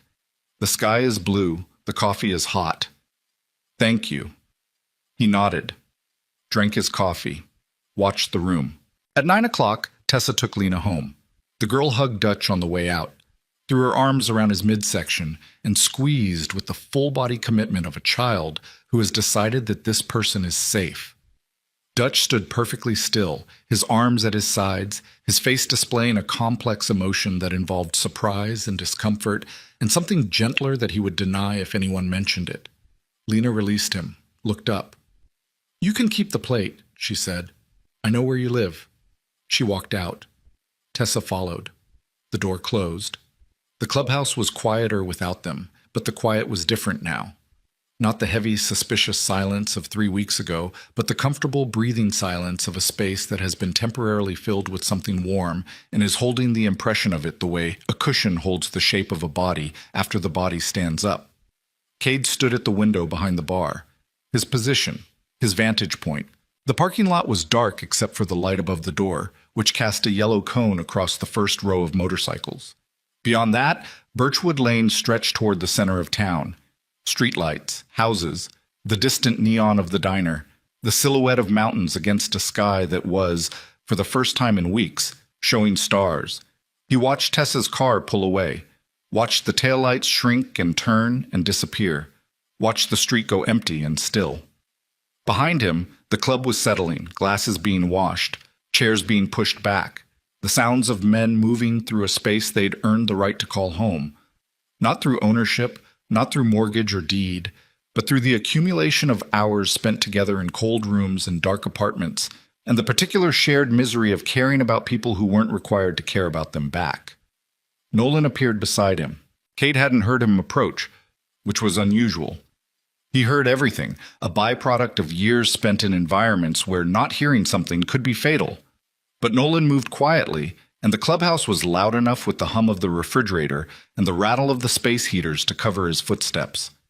They stood at the window together, two men who had been to war and come home to a different kind of war and found, in the space between the two, a brotherhood that served as both fortress and family. "She said I should come by the diner sometime," Nolan said. "Tessa?" "Said she'd save me the corner booth, the one by the window." He paused.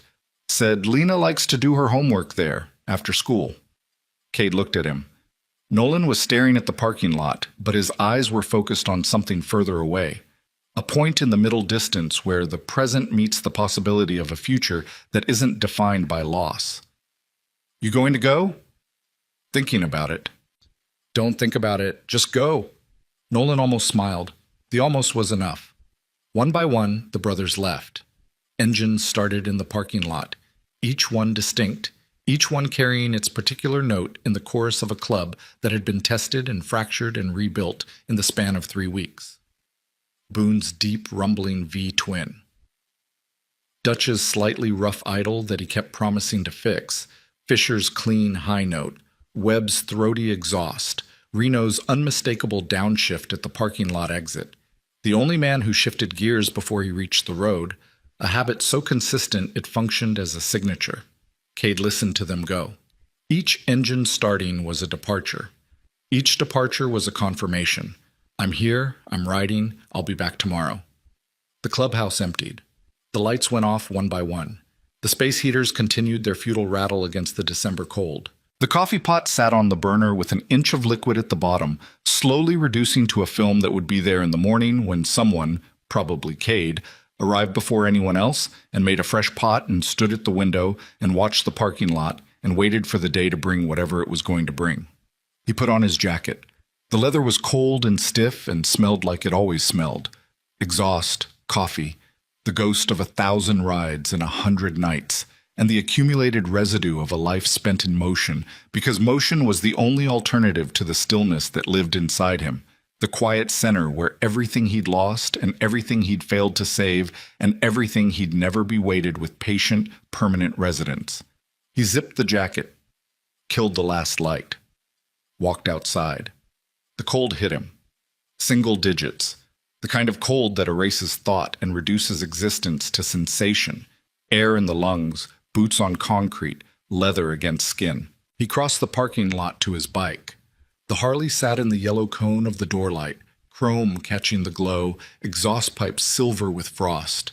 He didn't start it immediately. He stood beside it, one hand on the handlebar, and looked east toward Birchwood Lane. He couldn't see the street from here. It was 6 blocks away, hidden behind houses and trees and the accumulated geography of a town that was small enough to be a neighborhood and large enough to hide a predator for years. But he could feel it. The way a soldier feels a perimeter he's walked enough times to navigate blind. The street was out there. The apartment was out there. Lena was out there, in her bedroom with the new lock on the window and the fresh paint on the sill, sleeping the way a child should sleep, deeply, completely, without checking behind the curtain at 2 a.m. He'd made that possible. Not alone. Not without cost. But possible. Cade started the engine. The Harley coughed once, caught, and settled into its idle. Low, steady, the mechanical heartbeat that had been the most constant sound in his life for 20 years. He sat for a moment, letting the engine warm, feeling the vibration move through the frame and into his body and become indistinguishable from his own pulse. Then he rode. Not home. He didn't go home first. He took the long way, the route that wound through the center of Ridgemont, past the diner where Tessa's shift would start in 7 hours, and the school where Lena would walk tomorrow morning, and the block where Mrs. Delgado's Buick sat under a blanket of snow that nobody would disturb. He rode slowly, not patrolling, not surveilling, just moving through the town the way blood moves through a body. Present, necessary, quiet. The streets were empty. The stars were out. The cold was enormous, and somewhere in the dark behind him, the clubhouse door stayed unlocked, the way it always did. Because in a town full of locked windows and unanswered calls and the slow erosion of the belief that someone will come when you need them, one door staying open was enough. Some families are born into blood and bone and the accident of proximity. Others are built in cold rooms by damaged men who never learned to say what they meant, but learned, eventually, to show it. With a paintbrush on a child's windowsill, with a turkey sandwich delivered without being asked, with a row of motorcycles on a frozen street standing watch over people who had no one else. Lena Ashcroft was 10 years old the night she walked into the Iron Ravens clubhouse carrying a faded purple backpack and 5 words that changed everything. She was still 10 when she walked back in 3 weeks later, carrying a plate of burned cookies and a new word for the men who'd answered. Family. Not the kind you're given. The kind that arrives when everything else has failed, wearing leather and engine grease, and the quiet, unshakable certainty that some doors are meant to stay open, especially in winter, especially in the dark.